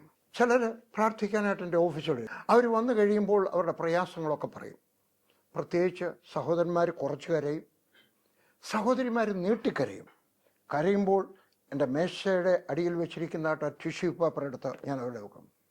ഞാൻ കണ്ടുകൊണ്ട് അവർ 1, 2, 3, 4, 5, 6 എല്ലാം കൊടുക്കും. ഞാൻ അവരുടെയൊക്കെ പറയും, ഈ ടിഷ്യൂ പേപ്പർ തീർന്നാലും നിങ്ങളുടെ കണ്ണുനീർ നിൽക്കത്തില്ല. ഞാൻ നിങ്ങളുടെ കണ്ണുനീർ തുടച്ചാൽ വീണ്ടും കരഞ്ഞു പോകും. എന്നാൽ എൻ്റെ യേശുവിൻ്റെ അടുക്കൽ ചെന്നോ, നിന്റെ കണ്ണുനീർ തുടയ്ക്കുന്ന റൂമാൽ യേശുവിൻ്റെ കയ്യിൽ കൊടുത്താൽ അവനത് മടക്കി തന്നാൽ പിന്നെ നിനക്ക് കരയേണ്ടി വരത്തില്ല. കരയുന്ന സഹോദരി യേശുവിൻ്റെ അടുക്കൽ ചെന്നാട്ടെ. അവൻ നിന്റെ പ്രയാസം മാറ്റി തന്നാൽ, നിന്റെ വേദന മാറ്റി തന്നാൽ. കുഞ്ഞുങ്ങളില്ലാത്തവരാണോ? ജോലിയില്ലാത്തവരാണോ? വിവാഹം നടക്കാത്തവരാണോ? വീടില്ലാത്തവരാണോ? വേറെ ഏതെങ്കിലും പ്രയാസം കൊണ്ടാണോ? ഒരു സഹോദരി എൻ്റെയൊക്കെ പറഞ്ഞു, എൻ്റെ ഭർത്താവ് പൂച്ച എലിയായിട്ട് തട്ടുന്നത് പോലെ എന്നെ അടിക്കുന്നതെന്ന് എനിക്ക് കേട്ടിട്ട് കരച്ചിൽ വന്നു. ഞാനിതുവരെ കണ്ടിട്ടില്ല. നീ അനുഭവക്കാരിയാണോ? എൻ്റെ യേശുവിൻ്റെ അടുക്കിലോട്ട് ചെന്ന് കഴിഞ്ഞാൽ ഒരു സഹോദരൻ എനിക്കറിയാം. അദ്ദേഹം എല്ലാ ദിവസവും ആഹാരം കഴിക്കുമ്പം ഒരു ഉരുള ചോറ് ഉരുട്ടിട്ട് ആദ്യത്തെ ഉരുള ഭാര്യയ്ക്ക് കൊടുക്കും. ഞങ്ങൾ ഇരുന്നാലും കൊടുക്കും. ചോദിച്ചാൽ പറഞ്ഞു, ഞാൻ അവളെ ഒത്തിരി കരയിച്ചതാണ്. അന്ന് ഞാൻ മനസ്സാന്തരപ്പെട്ട് കഴിഞ്ഞപ്പോൾ ഞാനൊരു തീരുമാനമെടുത്തു, ഞാൻ അവളെ ആശ്വസിപ്പിക്കും. എൻ്റെ യേശു നിൻ്റെ കണ്ണുനീർ തുടച്ചാൽ പിന്നെ നിനക്ക് കരയേണ്ടി വരത്തില്ല. കണ്ടു, എങ്ങനെ തിയറിയായിട്ട് കണ്ടു, ബുദ്ധി കൊണ്ട് കണ്ടു പത്രോസ്. അടുത്ത വാക്യം, 8ാമത്തെ വാക്യം. ആദ്യം കല്ലറയ്ക്കലെത്തിയ മറ്റേ ശിഷ്യനും അപ്പോൾ അകത്ത് ചെന്നു. യോഹന്നാൻ ചെന്നു. അവൻ കണ്ടു. ആ കണ്ടു എന്നുള്ള വാക്ക് എഴുതിയെടുത്താട്ടെ, എയ്ഡോ എന്നാണ്. EIDO, എയ്ഡോ എന്ന് പറഞ്ഞാൽ ഹൃദയം കൊണ്ട് കണ്ടു. ഒരേ സീനറി ഒരു 2-3 മണിക്കൂറിനകത്ത് കണ്ടതാണ്. പോട്ടെ, അല്ലെങ്കിൽ തന്നെ നമുക്കറിയാം, യോഹന്നാൻ വെളിയിൽ നിന്ന് കണ്ടു, കണ്ണുകൊണ്ട് കണ്ടു. പത്രോസ് അകത്ത് കയറി കണ്ടു, തിയറിയായിട്ട് കണ്ടു. യോഹന്നാൻ അകത്ത് വന്ന് കണ്ടു, ഹൃദയം കൊണ്ട് കണ്ടു. നമ്മളും യേശുവിനെയും അവൻ്റെ വചനവും ഹൃദയം കൊണ്ട് കാണണം. ബുദ്ധി കൊണ്ടല്ല, ഹൃദയം കൊണ്ട് കാണണം. ഹല്ലേലൂയ. വേദപുസ്തകം പഠിക്കുമ്പോൾ ശ്രദ്ധിക്കണം, ഹൃദയം കൊണ്ട് കാണാൻ ശ്രമിക്കണം. ഞാൻ എൻ്റെ പുസ്തകം എഴുതി കഴിഞ്ഞപ്പോൾ, മുമ്പേ പറഞ്ഞ ഈ പുസ്തകം എഴുതി കഴിഞ്ഞപ്പോൾ, ഗുരുപാദങ്ങൾ വേദപഠനം, പലരും എൻ്റെയൊക്കെ ചോദിച്ചു, ഇന്നാന്ന് നമുക്ക് ഫോണിനകത്ത് പോയിട്ട് എവിടെയെങ്കിലുമൊക്കെ നോക്കാം. ഇന്ന് നമ്മുടെ ഇതിലൊക്കെ കമൻട്രി ഉണ്ട്. ഇതൊന്നും ഇല്ലാത്ത കാലത്ത് ഞാൻ ആ പുസ്തകം എഴുതി. എൻ്റെയൊക്കെ ചോദിച്ചത് എവിടുന്നാണ് കിട്ടിയത്? ഹൃദയം കൊണ്ട് കണ്ടപ്പോൾ. ഒരു വാക്യം എടുത്തുകൊണ്ട് പ്രാർത്ഥിച്ചിരിക്കുമ്പോൾ വേറെ ആർക്കും കിട്ടാത്തതായിട്ടുള്ള കാഴ്ചപ്പാടുകൾ ദൈവം നിനക്കും എനിക്കും തരും. അതുകൊണ്ട് ഹൃദയം കൊണ്ട് കാണണം. 9ാമത്തെ വാക്യം. യേശു മരിച്ചവരൊന്ന് ഉയർത്തെഴുന്നേൽക്കേണ്ടതാകുന്നുള്ള തിരുവെഴുത്ത് അവർ അന്ന് വരെ ഗ്രഹിച്ചിരുന്നില്ല. അനന്തരം ശിഷ്യന്മാർ വീട്ടിലേക്ക് മടങ്ങിപ്പോയി. അതുവരെ മനസ്സിലായില്ലായിരുന്നു. പക്ഷേ ആ തുണി കണ്ടു കഴിഞ്ഞപ്പോൾ, ആ 2 തുണിയും കണ്ടു കഴിഞ്ഞപ്പോൾ, വലിയ തുണിയും ചെറിയ തുണിയും കണ്ടു കഴിഞ്ഞപ്പോൾ, ആ വലിയ തുണിക്കകത്തുള്ള തെളിവ് കണ്ടു കഴിഞ്ഞപ്പോൾ അവർക്ക് മനസ്സിലായി, ഈ തുണിക്കകത്തുനിന്ന് യേശുവിൻ്റെ ശരീരം ആർക്കും എടുത്തുകൊണ്ട് പോകാനൊക്കത്തില്ല, ഇത് ഇളക്കിയിട്ടില്ല, ഇതിനകത്ത് മരുന്ന് ഇതുപോലെ ഇരിക്കുകയാണ്, യേശുവിൻ്റെ രക്തം പുരണ്ടിരുന്ന ഭാഗം പോലും അതുപോലെ ഇരിക്കുകയാണ്. അവർക്ക് മനസ്സിലായി, നമ്മുടെ കർത്താവ് മറിയ പറഞ്ഞതുപോലെ യേശുവിൻ്റെ ശരീരം ആരും മോഷ്ടിച്ചുകൊണ്ട് പോയതല്ല, അവൻ ഉയർത്തെഴുന്നേറ്റതാണ്. നീ യേശുവിൻ്റെ അടുക്കലോട്ട് വരണം. കല്ലറയ്ക്ക് വെളിയിൽ നിന്നാൽ മനസ്സിലാകത്തില്ല. ഒത്തിരി പേരും കർത്താവിനെ ദൂരെ നിന്നാണ് കാണുന്നത്. സെമിനാരി പോയാൽ കിട്ടത്തില്ല. കർത്താവിൻ്റെ കുരിശിൻ്റെ ചുവട്ടിലിരുന്നെങ്കിലേ കാണത്തുള്ളൂ. ബൈബിൾ കോളേജിൽ പോയാലും കിട്ടത്തില്ല കേട്ടോ. ഹല്ലേലൂയ. എനിക്ക് ചിലരെ അറിയാം, വർഷങ്ങളായിട്ട് സുവിശേഷം കേൾക്കുന്നു, വർഷങ്ങളായിട്ട് ബൈബിൾ ക്ലാസ് അറ്റൻഡ് ചെയ്യുന്നു, പക്ഷെ ഒരു വ്യത്യാസവും ഇല്ല, അന്നേരവും വിശ്വാസമില്ല. ഒരിക്കൽ ഞാനൊരു കൺവെൻഷന് പ്രസംഗിക്കാൻ പോയി. നല്ല പരിശുദ്ധാത്മ സ്നാനം പ്രാപിച്ച് രോഗശാന്തിയുള്ള ദേവദാസൻ. ഞാൻ പ്രസംഗിച്ചുകൊണ്ടിരിക്കുമ്പോൾ ഞാനിങ്ങനെ പറഞ്ഞു, പത്താംകോട്ട് വാഴയുണ്ടാകാത്ത നാടാണ്. ഡൽഹിയിൽ വാഴയില്ല, പഞ്ചാബിൽ വാഴയില്ല, അവിടെ ഇവിടെ എങ്ങനെ 1-2 വാഴ ചെറുതായിട്ട് കാണും. വാഴ കൃഷിയില്ല, അവിടെ വാഴ ഉണ്ടാകാത്ത നാടാണ്, വലിയ തണുപ്പാണ്. പക്ഷേ ആരെങ്കിലുമൊക്കെ 1-2 ഒക്കെ ഉണ്ടാകും. ഞങ്ങളുടെ ഡൽഹിയിലെ വീടിൻ്റെ മുമ്പിലുമുണ്ട്. പക്ഷെ വാഴ കൃഷിയില്ല. ഇവിടെ വാഴപ്പഴം വരുന്നത് മഹാരാഷ്ട്രയിൽ നിന്ന് വരുന്നതാണ്. പഞ്ചാബിൽ ഞാൻ വാഴ വെച്ചു. നിങ്ങൾ ആ കഥ വായിച്ചിട്ടുണ്ട്. ഞാൻ വാഴ വെച്ചു. 1 വാഴ, 2 വാഴ, 3 വാഴ, 4 വാഴ, ഏകദേശം 300 വാഴ ഉണ്ടായിരുന്നു ഒരു ദിവസം. ഒരിക്കൽ ഞാൻ അമേരിക്കയിൽ ജോൺ ഓസ്റ്റിൻ്റെ സഭയിൽ പ്രസംഗിക്കുകയാണ്. ഞങ്ങളുടെ ജനറൽ സെക്രട്ടറി ആയിരുന്ന പാസ്റ്റർ എം അയ്യപ്പൻ അവിടെ ഉണ്ടായിരുന്നു. ഞാൻ അവിടെ നിന്ന് വിളിച്ച് ചോദിച്ചു, എനിക്ക് ഓർമ്മയുണ്ട് ഇപ്പോഴും, ഞാൻ നിന്നതിൻ്റെ അടുത്ത വശത്തായിരുന്നു അദ്ദേഹം നിന്ന്. ഞാൻ ചോദിച്ചു, ഈപ്പച്ച, പാസ്റ്റർ ഈപ്പൻ, നമ്മുടെ ആ കോമ്പൗണ്ടിൽ എത്ര വാഴകളാണ്? അദ്ദേഹം എഴുന്നേറ്റ് എന്ന് വെച്ചോ, അബൌട്ട് 300 വാഴയുണ്ടാകാത്ത നാട്ടിൽ അടുത്തുള്ള സ്കൂളുകാരൊക്കെ പിള്ളേരെ വാഴത്തോട്ടം കാണിക്കാനായിട്ട് ഇങ്ങോട്ട് കൊണ്ടുവരുമായിരുന്നു. അങ്ങനെ ഉണ്ടായത് വിശ്വാസത്താൽ. ഞാനിതവിടെ പ്രസംഗിക്കുകയായിരുന്നു, നാട്ടിലെ ആ സഭയിൽ പ്രസംഗിക്കുകയായിരുന്നു. രോഗശാന്തി ചറവറ ഉണ്ടാക്കുന്ന സഭ. ഞാൻ പ്രസംഗിച്ച് കഴിഞ്ഞുമ്പോൾ ആഹാരം കഴിച്ചുകൊണ്ടിരിക്കുമ്പം അവിടുത്തെ സെക്രട്ടറി പറഞ്ഞു, അയ്യോ, ഉണ്ടാക്കി പറഞ്ഞതാണേലും ആ കഥ കേട്ടുകൊണ്ടിരിക്കുമ്പോൾ നല്ല ദേഹത്ത് നല്ല പെരുപ്പ് വന്ന്. ഞാൻ ആ ദേവദാസിലേക്ക് പറഞ്ഞു, കണ്ടോ, നിങ്ങളുടെ സെക്രട്ടറിയുടെ നില ഇതാണെങ്കിൽ ബാക്കിയുള്ളവരുടെ നില എന്താകും? നിങ്ങൾ എത്ര പ്രസംഗം കേട്ടാലും നിങ്ങൾക്ക് വിശ്വാസം വർദ്ധിക്കണമെന്നില്ല. നിങ്ങൾ എത്ര അത്ഭുതം കണ്ടു കഴിഞ്ഞാലും നിങ്ങളുടെ ഹൃദയത്തിൽ നിന്ന് കാണണമെന്നില്ല. പിന്നെയോ യേശുവിനെ അടുത്ത് ചെന്ന് കാണണം. വെളിയിൽ നിന്നല്ല, കുറച്ചുകൂടെ അടുത്ത് വന്നാട്ടെ. ഹൃദയം കൊണ്ട് നീ കണ്ടു കഴിയുമ്പോൾ അവർക്ക് മനസ്സിലാകും. 10ാമത്തെ വാക്യം എന്നെ ഏറ്റവും കൂടുതൽ വേദനിപ്പിച്ചിട്ടുള്ള വാക്യമാണ്. ഏറ്റവും വേദനയാണ്. അനന്തരം ശിഷ്യന്മാർ വീട്ടിലേക്ക് മടങ്ങിപ്പോയി. ദുഃഖസമ്പൂർണമായ ഒരു വാക്യമാണ്. എന്തുകൊണ്ടാണ് ദുഃഖസമ്പൂർണം? അവർ വീട്ടിലേക്ക് പോയി. ഞാൻ പല പ്രാവശ്യം പറഞ്ഞില്ല, 6 7 പ്രാവശ്യം, എനിക്ക് ശരിയായിട്ട് ഓർമ്മയില്ല, 6 ആണോ 7 ആണോ എന്ന് എനിക്ക് ഓർമ്മയില്ല. ഞാൻ 6 പ്രാവശ്യം, കുറച്ചൊക്കെ പറഞ്ഞേക്കാം, 6 പ്രാവശ്യം അവിടെ പോയിട്ടുണ്ട്. ഞാൻ അവിടെ 6 അല്ല, അതിൽ കൂടുതൽ പോയിട്ടുണ്ട്. ഒരു പ്രാവശ്യം തന്നെ ഞാൻ 3 4 പ്രാവശ്യം പോയി. ഒരു പ്രാവശ്യം ഞാൻ 14 ദിവസം ഒരിടത്ത് താമസിക്കുകയായിരുന്നു, ഒരു വീട്ടിൽ, യെരുശലേമിൽ തന്നെ. അന്നേരം ഞാൻ 3 4 പ്രാവശ്യം പോയി അവിടെ പോയി നിന്ന് പ്രാർത്ഥിക്കാനായിട്ട്. ഞാൻ അവിടെ പോകുമ്പോഴൊക്കെ അവിടുത്തെ ഗൈഡുമാരോടൊക്കെ ചോദിക്കും, യേശു ക്രിസ്തു കല്ലറയിൽ നിന്ന് പുറത്തു വന്നു, അന്നേരം ഈ സ്ത്രീ മറിയ എവിടെ ആയിരിക്കും നിന്നത്? മറിയ പുറത്ത്, അടുത്ത വാക്യം പറയുന്നു, എന്നാൽ മറിയ കല്ലറയ്ക്ക് പുറത്ത് കരഞ്ഞുകൊണ്ട് നിന്നു. കരയുന്നതിനിടെ അവൾ കല്ലറയിൽ കുനിഞ്ഞു നോക്കി. ഞാൻ ചോദിച്ചു, മറിയ എവിടെ ആയിരിക്കും? അവർ എവിടെ ആയിരിക്കും? ഏകദേശം കൂടിപ്പോയി കഴിഞ്ഞാൽ ഒരു 300 അടി എന്ന് പറഞ്ഞാൽ 100 മീറ്റർ, പോട്ടെ 150 മീറ്റർ അവിടെയായിരുന്നു. അവൾ കരഞ്ഞുകൊണ്ട് നിൽക്കുകയാണ്. കരയുന്നവരുടെ കരച്ചിൽ കേൾക്കാം. പക്ഷേ ശിഷ്യന്മാർ വീട്ടിൽ പോയി. ഏറ്റവും ദുഃഖസമ്പൂർണമായ വാക്യം. എന്താ കാര്യം? അവരാരും പോയിട്ട് അവളെ ആശ്വസിപ്പിച്ചില്ല. നിങ്ങളതിനെന്തോ വിളിക്കും? ക്രൂരതയെന്ന് വിളിക്കാം, നിങ്ങളെന്തോ വിളിക്കും? ദയവില്ലായ്മ എന്ന് കൽപ്പിക്കാം. എൻ്റെ മലയാളവും വളരെ ലിമിറ്റഡാണ്, ഇംഗ്ലീഷും വളരെ ലിമിറ്റഡാണ്, ഹിന്ദിയും വളരെ ലിമിറ്റഡാണ്. നിങ്ങളുടെ മലയാളം കുറച്ചുകൂടെ നല്ലതായിരിക്കും. നിങ്ങൾ പേരിട്ടാട്ടെ. എന്ത് പറയും? ക്രൂരത, ദയവില്ലായ്മ, മനസ്സലിവില്ലായ്മ, എന്തെങ്കിലുമൊക്കെ പേരിട്ടാട്ടെ. ഞാൻ ഒരു ചോദ്യം ചോദിക്കാൻ പോവാം. നിങ്ങളുടെ നിലയോ എൻ്റെ നിലയോ? നമ്മുടെ അടുക്കള ഒരു വീട്ടിൽ കരയുന്നവരില്ലയോ? ഒരു മറിയ ഇല്ലയോ? ഒരു തോമസ് ഇല്ലയോ? ഒരു ശങ്കരൻകുട്ടി ഇല്ലയോ? ഒരു മുസ്തഫ ഇല്ലയോ? അവരുടെ അടുക്കൽ നമ്മൾ ഈ സുവിശേഷമായിട്ട് പോയിട്ടുണ്ടോ? നീ കരയേണ്ട ആവശ്യമില്ലെന്ന് പറഞ്ഞിട്ടുണ്ടോ? നീ ദുഃഖിക്കേണ്ട ആവശ്യമില്ല. നമ്മുടെ യേശു ജീവിക്കുന്നു. അവനോട് പ്രാർത്ഥിച്ചാൽ അവൻ്റെ നിൻ്റെ ദുഃഖം തീർക്കും. ഞാൻ പണ്ട് പറഞ്ഞ ഒരു കഥ പറയട്ടെ, ഒരു സംഭവം പറയട്ടെ. സൗത്ത് കൊറിയയിലെ പാസ്റ്റർ പോൾ യോങ്കിച്ചോ രക്ഷിക്കപ്പെട്ടു. അദ്ദേഹം ബുദ്ധമതക്കാരനായിരുന്നു, രക്ഷിക്കപ്പെട്ടു. സെമിനാരിൽ പോയി പഠിച്ചും വെച്ച് വന്നിട്ട് അദ്ദേഹം സുവിശേഷ വേലയ്ക്ക് ഇറങ്ങി. അദ്ദേഹം ഒരു ദിവസം പ്രസംഗിക്കുകയാണ്. പ്രസംഗിച്ചു കഴിഞ്ഞപ്പോൾ അദ്ദേഹത്തിൻ്റെ ആഗ്രഹം, ഈ 5 പേരുടെ അടുക്കൽ ഞാൻ എന്തിനു പ്രസംഗിച്ചുകൊണ്ടിരിക്കണം? സഭയുണ്ടായപ്പോൾ 3000, അത് കഴിഞ്ഞപ്പോൾ 5000. സഭ വലുതായെങ്കിൽ ഞാൻ എന്തുകൊണ്ട് ഈ 5 പേരുടെ അടുക്കൽ പ്രസംഗിക്കണം? ദൈവത്തിൻ്റെ ആത്മാവ് പറഞ്ഞു, പോയി സുവിശേഷ വേല ചെയ്താട്ടെ, ഇവിടെ നിന്ന് പ്രാർത്ഥിച്ചാൽ ഒക്കത്തില്ല, പോണം. അദ്ദേഹം തീരുമാനിച്ചു. അവിടെ ഒരു ദരിദ്രനായ കുടുംബം ഉണ്ടായിരുന്നു. ഞാൻ അദ്ദേഹത്തിൻ്റെ ചില അനുഭവങ്ങൾ എഴുതിയിട്ടുണ്ട്, അദ്ദേഹം പറഞ്ഞ കഥകൾ. അതിനകത്ത് അദ്ദേഹം സർട്ടിഫൈ ചെയ്ത് തന്നിട്ടുണ്ട്. ഈ PG വർഗീസ് എഴുതി വെച്ചിരിക്കുന്ന എല്ലാം ശരിയല്ലാത്തൊക്കെ അദ്ദേഹം കറക്റ്റ് ചെയ്ത് അയച്ചു. അദ്ദേഹം പോയി ഒരു വീട്ടിലാണ് 6 7 ആമ്പിള്ളേരുണ്ട്.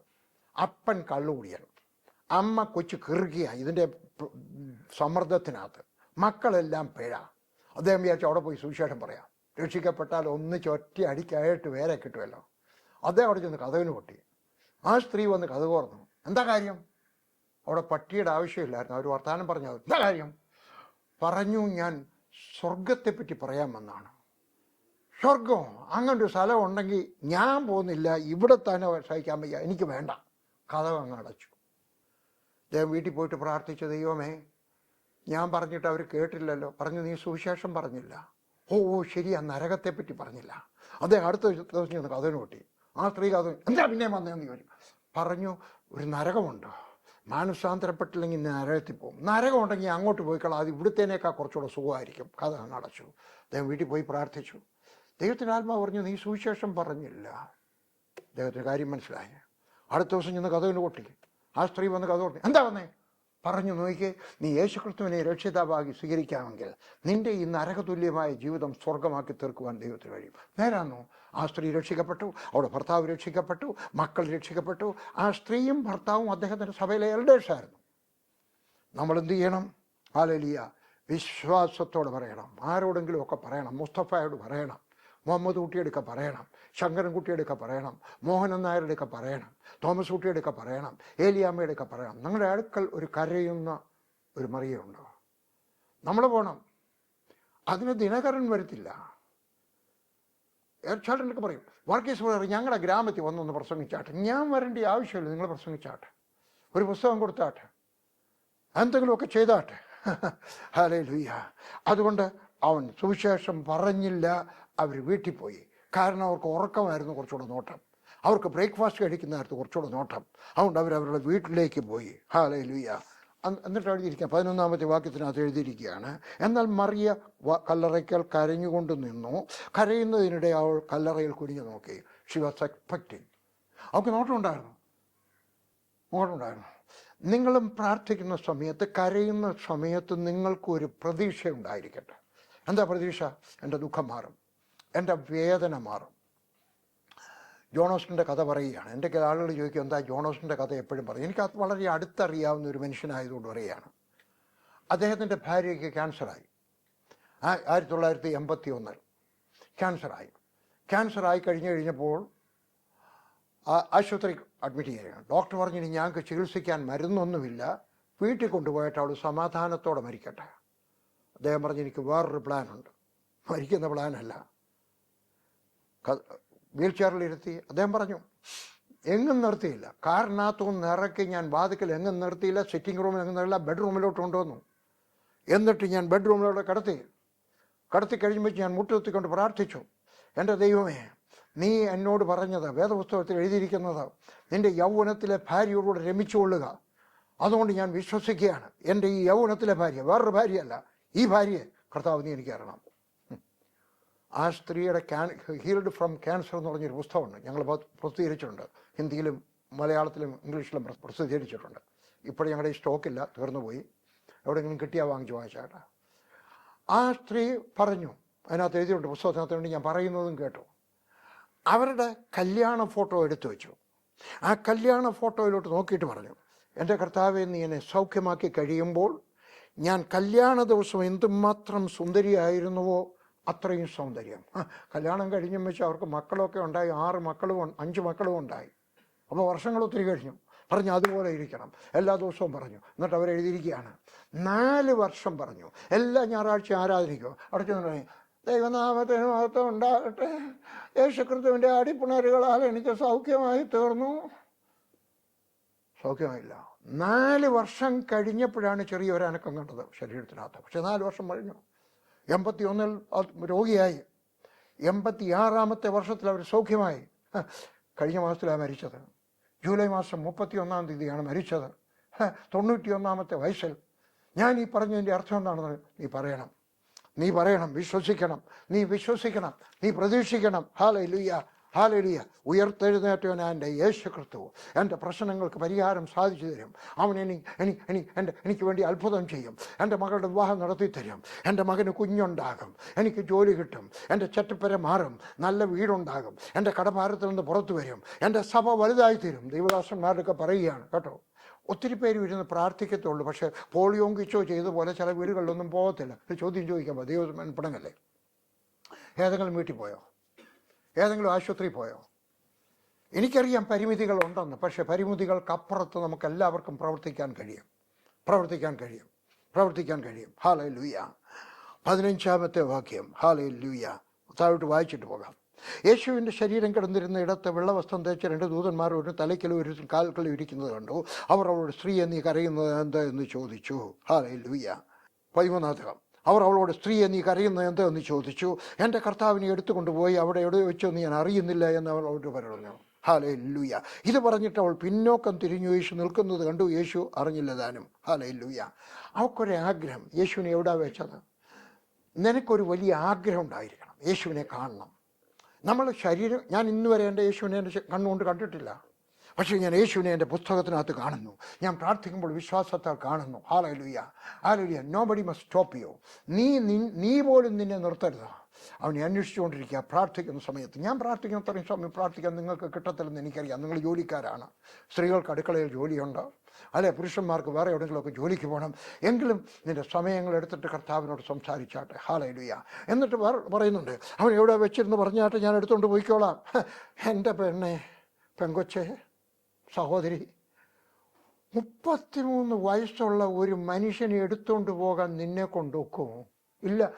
പക്ഷെ എനിക്കൊരാഗ്രഹം, നിന്നെ കൊണ്ട് ചെയ്യാനൊക്കാത്ത. ഓടി വന്നതില്ലോ, ഇപ്പം എത്ര പ്രാവശ്യം ഓടിയെന്നറിയാം.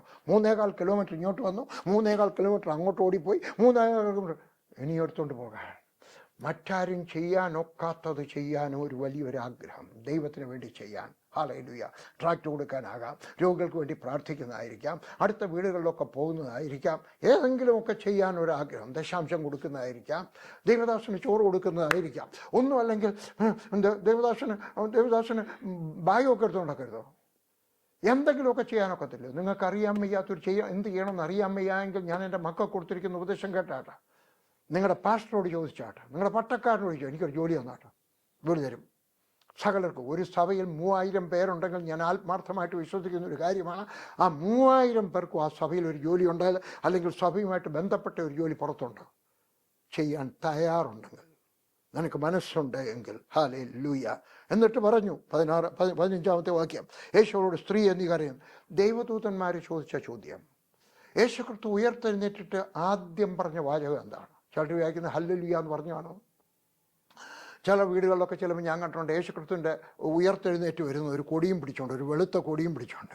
യേശുവിൻ്റെ കൊടിയൊന്നും ഇല്ലായിരുന്നു കേട്ടോ. യേശു കൊടി പിടിക്കുന്നവനൊന്നുമല്ലായിരുന്നു, അവൻ പ്രസംഗിക്കുന്നവനായിരുന്നു. യേശു ക്രിസ്തു ആദ്യം പറഞ്ഞ വാചകം എന്താണ്? സ്ത്രീയെ നീ കരയുന്നത് എന്താ? ആരാണ് മറിയ? 3.25 കിലോമീറ്റർ ഇങ്ങോട്ട് വന്നു, 3.25 കിലോമീറ്റർ അങ്ങോട്ട് ഓടിപ്പോയി, 3.25 കിലോമീറ്റർ വീണ്ടും വന്നു.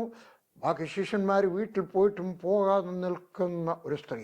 അവിടെ ഈ മരുന്നുണ്ട്, യേശുക്രിസ്തുവിൻ്റെ പുറത്ത് പറ്റാനുള്ള, ശരീരത്ത് പറ്റാനുള്ള മരുന്നുണ്ട്. ഹല്ലേലൂയ. അവൻ എന്താണ് കണ്ടത്? അവളുടെ ത്യാഗത്തെ അല്ല കണ്ടത്. അവൾ എന്താണ് കണ്ടത്? അവൻ കൊണ്ടുവന്നിട്ടുള്ള സ്തോത്രകാഴ്ചയല്ല കണ്ടത്. അവൻ എന്താണ് കണ്ടത്? കണ്ണുനീര്. എൻ്റെ കർത്താവ് നിന്നെ നോക്കുമ്പോൾ ആദ്യം കാണുന്നത് നിൻ്റെ കണ്ണുനീരാണ് കേട്ടോ. നിൻ്റെ ഭാര്യയെപ്പറ്റി കരയുന്നതോ, നിൻ്റെ ഭർത്താവിനെ പറ്റി കരയുന്നതോ, നിൻ്റെ മക്കളെപ്പറ്റി കരയുന്നതോ, നിൻ്റെ ദേശത്തെപ്പറ്റി കരയുന്നതോ ആളുകളെ കാണുന്നവനാണ് എൻ്റെ കർത്താവ്. വിഷമിക്കരുത്. കരയുന്നതിനകത്ത് ലജ്ജിക്കേണ്ട ആവശ്യമില്ല. ഈ ഇടയ്ക്ക് ഒരാൾ പറഞ്ഞു, PG വർഗീസ് കരഞ്ഞത് അഭിനയമായിരുന്നു. നിങ്ങൾക്കങ്ങനെ തോന്നും. ഇല്ല, ഞാൻ അഭിനയിക്കുന്ന മനുഷ്യനല്ല. രക്ഷിക്കപ്പെടുന്നതിന് മുമ്പ് നാടകത്തിനകത്ത് ഞാൻ അഭിനയിച്ചിട്ടുണ്ട്, കോളേജിൽ അഭിനയിച്ചിട്ടുണ്ട്, സ്കൂളിൽ അഭിനയിച്ചിട്ടുണ്ട്. പക്ഷേ എൻ്റെ സുവിശേഷ വിലയ്ക്ക് ഇറങ്ങിയതിന് ശേഷം ഞാൻ അഭിനയിക്കത്തില്ല. ഹല്ലേലൂയ. എൻ്റെ ഹൃദയത്തിൻ്റെ അടിത്തട്ടിൽ നിന്നാണ് ഞാൻ കരയുന്നത്. എൻ്റെ യേശു നിൻ്റെ കണ്ണുനീർ കാണും. നീ കരയുന്നതിൽ ലജ്ജിക്കരുത്. കർത്താവിൻ്റെ മുമ്പിൽ കരയുക, അവൻ നിൻ്റെ കണ്ണുനീർ കാണും. അവൻ നിൻ്റെ കണ്ണുനീർ തുടയ്ക്കുന്നത് വരെ കരയുക, കരഞ്ഞുകൊണ്ടേ ഇരിക്കുക. നിൻ്റെ ദുഃഖത്തെ അവൻ സന്തോഷമാക്കി തീർക്കും. നിന്റെ കാലിൽ അവൻ ചിലങ്ക അണിയിച്ചു തരും. ഹല്ലേലൂയ. യേശുവിൻ്റെ ഒക്കെ ചോദിച്ചു, മറിയ നീ കരയുന്നത് എന്ത്? Hallelujah, hallelujah, hallelujah.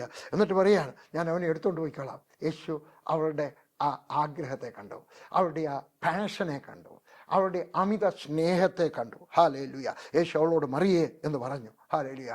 യേശു ആദ്യം അവളുടെ കണ്ണുനീര് കണ്ടു. 2, അവളെ ആശ്വസിപ്പിച്ചു. നിൻ്റെയും കണ്ണുനീർ തുടച്ചു കഴിയുമ്പോൾ എൻ്റെ കണ്ണുനീർ എന്നേക്കും തുടയ്ക്കപ്പെട്ടതായിരിക്കും. നീ അനുഗ്രഹത്തിൻ്റെ ഒരു പര്യായ പദമായി മാറും. നീ ഒരു അത്ഭുത വിഷയമായി തീരും. നിങ്ങൾ പറഞ്ഞേക്കാം, ഈ പറഞ്ഞതിൻ്റെ അർത്ഥം PG വർഗീസിനെ പോലെ ഞാൻ വലിയ ആളോ? ഇല്ല, ഒന്നും അല്ലെങ്കിൽ നിൻ്റെ ഗ്രാമത്തിലെങ്കിലും നീ അനുഗ്രഹിക്കപ്പെടും. നീ ആയിരിക്കുന്ന സ്ഥാനത്ത്, നിൻ്റെ ഓഫീസിൽ എവിടെയാണോ, ഈ ആളുകൾ ചോദിക്കും, ഇതെങ്ങനെ സംഭവിച്ചു? എനിക്ക് പറയാനൊക്കും, ഞാൻ എൻ്റെ യേശുവിൻ്റെ കൂടെ നടന്നു, യേശു എന്നെ സഹായിച്ചു, യേശു എനിക്ക് ബുദ്ധി തന്നു, യേശു എനിക്ക് കഴിവ് തന്നു, എൻ്റെ വേദന അവൻ മാറ്റി, എൻ്റെ രോഗത്തെ ഡോക്ടർമാർക്ക് പോലും വിശ്വസിക്കാൻ ഒക്കാത്ത വിധത്തിൽ നിന്നെ സൗഖ്യമാക്കുവാൻ കഴിയും. സൗഖ്യമാക്കുവാൻ കഴിയും. എൻ്റെ കയ്യിൽ ഒത്തിരി കഥകളുണ്ട്, ഞാൻ ആ ഭാഗത്തേക്ക് പോകുന്നില്ല. 16-ാമത്തെ വാക്യം. യേശുവോട് മറിയേ എന്ന് പറഞ്ഞു. അവൾ തിരിഞ്ഞ് എബ്രായ ഭാഷയിൽ റബ്ബൂനി എന്ന് പറഞ്ഞു. അതിന് ഗുരു എന്നർത്ഥം. റബി, റബ്ബൂനി രണ്ടും ഒരേ വാക്യ അർത്ഥം. ഞാൻ എവിടെയോ എഴുതിയതിനകത്ത് റബ്ബൂനി എന്ന് പറഞ്ഞാൽ കുറച്ചുകൂടെ എൻ്റെ ഗുരു. ഇല്ലല്ല, രണ്ടും ഒരർത്ഥമാണ് കേട്ടോ. ഞാൻ പിന്നീട് യഹൂദ റാബിയോടൊക്കെ ചോദിച്ച് മനസ്സിലാക്കി. ഹല്ലേലൂയ. യേശുവോട് എന്നെ തടയരുത്, ഞാൻ ഇന്ന് വരെ എൻ്റെ പിതാവിൻ്റെ അടുക്കൽ കയറിപ്പോയിട്ടില്ല, എന്നെ തുടരുത് കേട്ടോ. അവിടെ തൊടാൻ ചെന്നപ്പോൾ പറഞ്ഞു തുടരുത്. ഹല്ലേലൂയ. എങ്കിലും നീ എൻ്റെ സഹോദരന്മാരുടെ അടുക്കൽ ചെന്ന് എൻ്റെ പിതാവും നിങ്ങളുടെ പിതാവും എൻ്റെ ദൈവവും നിങ്ങളുടെ ദൈവവുമായി വേണ്ടി അടുക്കൽ ഞാൻ കയറിപ്പോകുന്നു അവനോട് പറയുക എന്ന് പറഞ്ഞു. ഒരു ചോദ്യം ചോദിച്ചിട്ട് സന്ദേശം പറയാം. എൻ്റെ പിതാവും നിൻ്റെ പിതാവും എൻ്റെ ദൈവവും. അപ്പോൾ എത്ര ദൈവമുണ്ട്, എത്ര പിതാവുണ്ട്? രണ്ടില്ലയോ? അല്ല, പറഞ്ഞതിൻ്റെ അർത്ഥമാണ്. നിങ്ങൾക്കറിയാം, യേശു ഒരിക്കലും ശിഷ്യന്മാരുടെ കൂടെ പ്രാർത്ഥിച്ചില്ലെന്നറിയാം. ആഹാരത്തിന് പോലും പ്രാർത്ഥിച്ചില്ല, സ്തോത്രം പറഞ്ഞതേ ഉള്ളൂ. എന്താ കാര്യം? യേശു പ്രാർത്ഥിച്ചാൽ ശിഷ്യന്മാർക്കാർക്കും ആമേൻ പറയാനൊക്കത്തില്ല. യേശു പിതാവ് എന്ന് പറയുമ്പോൾ അവർക്ക് ആമേൻ പറയാനൊക്കത്തില്ല. രണ്ടുപേരും തമ്മിലുള്ള ബന്ധം വ്യത്യസ്തമാണ്. ഇനിയും പറയുന്നത് കേട്ടാട്ടെ, നിങ്ങൾക്കും യേശുവുമായിട്ടുള്ള ബന്ധം നിന്റെ പാസ്റ്റർക്കും യേശുവുമായിട്ടുള്ള ബന്ധത്തേക്കാൾ ഉറച്ചതായിരിക്കട്ടെ, ആത്മാർത്ഥമായിരിക്കട്ടെ, ഡീപ്പറായിരിക്കട്ടെ. നിങ്ങൾക്കും യേശുവുമായിട്ടുള്ള ബന്ധം നിന്റെ അപ്പനും നിന്റെ അമ്മയ്ക്കും ഉള്ള ബന്ധത്തേക്കാൾ, യേശുവുമായിട്ടുള്ള ബന്ധത്തേക്കാൾ ഡീപ്പറായിരിക്കട്ടെ. ആ ഭാഗം അവിടെ നിർത്തിയിട്ട് പോവുകയാണ്. ഹല്ലേലൂയ. യേശുവോടൊക്കെ പറഞ്ഞു, നീ പോയി സുവിശേഷം പറഞ്ഞാട്ടെ. ആദ്യത്തെ സുവിശേഷ വേലക്കാരൻ ആരായിരുന്നു? ഒരു സ്ത്രീ ആയിരുന്നു. ഒരു പെണ്ണിനെ കർത്താവ് അയച്ചു. ഞാൻ പറയുന്നു സഹോദരി, എൻ്റെ ശബ്ദം കേൾക്കുന്ന സഹോദരി, പോകാം, സുവിശേഷം പ്രസംഗിക്കുക, അധിക പ്രസംഗം കാണിക്കരുത്. ആസ്ട്രേലിയയിലുള്ളൊരു സ്ത്രീ, എനിക്കറിയാവുന്ന, ഞാൻ കണ്ടിട്ടുള്ള വേറൊരു ദൈവദാസൻ്റെ ഭാര്യ, അവർ രണ്ടുപേരെയും ഞാൻ കണ്ടിട്ടുണ്ട്. അദ്ദേഹത്തിന് എന്നെ നല്ലപോലെ അറിയാമായിരുന്നു. ഒരു സാഹിബാണ്. അദ്ദേഹം ആസ്ട്രേലിയയിൽ ചെന്ന് പ്രസംഗിച്ചു, ഭാര്യയും ഭർത്താവും കൂടെ. അപ്പോൾ ഇങ്ങോട്ട് ഇറങ്ങി വരുമ്പോഴാണ് ഒരു പെണ്ണ് ചെന്ന് ചോദിച്ചു, എനിക്ക് ഫിലിപ്പീൻസിലൊക്കെ പോയി സുവിശേഷം പ്രസംഗിക്കാനുണ്ട്, പക്ഷേ എൻ്റെ സഭക്കാർ പറയുന്നു പോകണ്ടെന്ന്. എന്തോ പറയുന്നു? ആ മദാമ്മ എനിക്കറിയാവുന്നതാണ്. തൊപ്പി എടുത്ത് വെച്ച് പറഞ്ഞു, ഈ ബലത്തോടെ പോകാം. തൊപ്പി തലയിലോട്ട് വെച്ചു. അവൾ പോയി ജയിലിൽ ചെന്നോട് പറഞ്ഞു, മുസ്ലിങ്ങളുള്ള ഒരു ജയിലാണ്, മുസ്ലിങ്ങളോ കൂടുതലുള്ള സ്ഥലമുണ്ട് ഫിലിപ്പീൻസിൽ. ഒരു പുത്തനിഞ്ഞ് പിടിച്ചു, അവളെ കമ്പിക്കകത്തോടെ കയറി ഇഞ്ഞ് പിടിച്ചു. വേറൊരാൾ വെടിവെച്ചു, ചത്തുപോയി. നിങ്ങൾ അധീനപ്പെട്ടിരിക്കണം, പുരുഷനായാലും സ്ത്രീ ആയാലും. സ്ത്രീകൾക്ക് കൂടുതൽ, ഭർത്താവിന് അധീനപ്പെട്ടിരിക്കണം. സഭക്കാർ പറഞ്ഞാൽ പോരെന്ന്. അന്നേരം പറഞ്ഞ അവിടെ വന്ന ആ മദാമയുണ്ടല്ലോ, അവരെൻ്റെയൊക്കെ പറഞ്ഞു, ഈ ഭർത്താവിനാണ് ഈ തൊപ്പി തന്നതാണ്. തൊപ്പിയല്ല നിന്നെ രക്ഷിക്കുന്നത്, അനുസരണമാണ് നിന്നെ രക്ഷിക്കുന്നത്. അതുകൊണ്ട് അബദ്ധം കാണിക്കരുത് കേട്ടോ. ഇങ്ങനെ ആദ്യത്തെ സുവിശേഷ വേലക്കാരി. ഞാൻ ആഗ്രഹിച്ചു പോവുകയാണ്, കൊറിയയിൽ നിങ്ങൾ ആരെങ്കിലും ജപ്പാനിൽ പോയിട്ടുണ്ടോ? ഞാൻ ഇന്ന് വരെ ജപ്പാനിൽ പോയിട്ട് ഒരൊറ്റ പാസ്റ്ററും അവരുടെ ഭാര്യയും കൊണ്ട് എൻ്റെ കൂടെ റെസ്റ്റോറൻറ്റിൽ ആഹാരം കഴിക്കാൻ വന്നിട്ടില്ല. എന്താ കാര്യം? നമ്മുടെ പഴയ കാലത്തെ കേരളത്തിലെ പോലെയാണ്, സ്ത്രീകൾക്ക് പുരുഷന്മാരോട് ഇരിക്കാനുള്ള അവകാശമില്ല. ജോണോസ് 1981 എന്നെ കാണാൻ വന്നത്. അദ്ദേഹം വന്നു കഴിഞ്ഞും വെച്ച് ഞാനും ലില്ലി എല്ലാം കൂടെ ആഹാരം കഴിക്കുമ്പോൾ അദ്ദേഹം ഒക്കെ പറഞ്ഞു, ഞാനൊരു 10-15 വർഷമായിട്ട് ഇന്ത്യയിൽ വരുന്നു, അനേക വീടുകളിൽ ഞാൻ പോയിട്ടുണ്ട്, കേരളത്തിലും തമിഴ്നാട്ടിലും രണ്ടിടത്തെ പോയിട്ടുള്ളൂ. ഇന്ന് വരെ ഒരു സ്ത്രീ എൻ്റെ കൂടെ ഇരുന്ന് ആഹാരം കഴിച്ചിട്ടില്ല. ആദ്യമായിട്ടാണ് ഒരു സ്ത്രീ പുരുഷന്മാരോട് ഇരുന്ന് ആഹാരം കഴിക്കുന്നത് കണ്ടത്. നിങ്ങളുടെ വീട്ടിൽ അങ്ങനെയാണോ? ഗസ്റ്റ് ഉണ്ടെങ്കിലും അല്ലെങ്കിലും ഞാനീ പറഞ്ഞത് അതൊരു. അപ്പോൾ ഓക്കെ, ജപ്പാനിലെ അതേ കൾച്ചറായിരുന്നു കൊറിയയിൽ. എന്നാൽ പാസ്റ്റർ പോൾ യോങ്കിച്ചി സ്ത്രീകൾക്ക് അധികാരം കൊടുത്തു. ചെറിയ മീറ്റിംഗ് നടത്തിയാട്ടെ, കോട്ടേജ് മീറ്റിംഗ് നടത്തിയാട്ടെ, വീട്ടിലെ പ്രാർത്ഥന നടത്തിയാട്ടെ. എന്ത് പറ്റിയെന്നറിയാമോ? അദ്ദേഹത്തിന് സഭയിൽ 10 ലക്ഷം പേരുണ്ടായി. ഞാൻ പറയുന്നു, സ്ത്രീകളെ സുവിശേഷം പ്രസംഗിക്കാൻ അനുവദിക്കണം. ഭർത്താക്കന്മാരുടെ മേൽ കർത്തൃത്വം നടത്തിയില്ലെങ്കിലും സുവിശേഷം പ്രസംഗിക്കാൻ അനുവദിക്കണം. അമേരിക്കയിലെ ബാപ്റ്റിസ്റ്റ് സഭകൾ മിഷണറിമാരെ അയച്ചു. സ്ത്രീകളെ അയക്കുന്ന എവിടെയാണ്?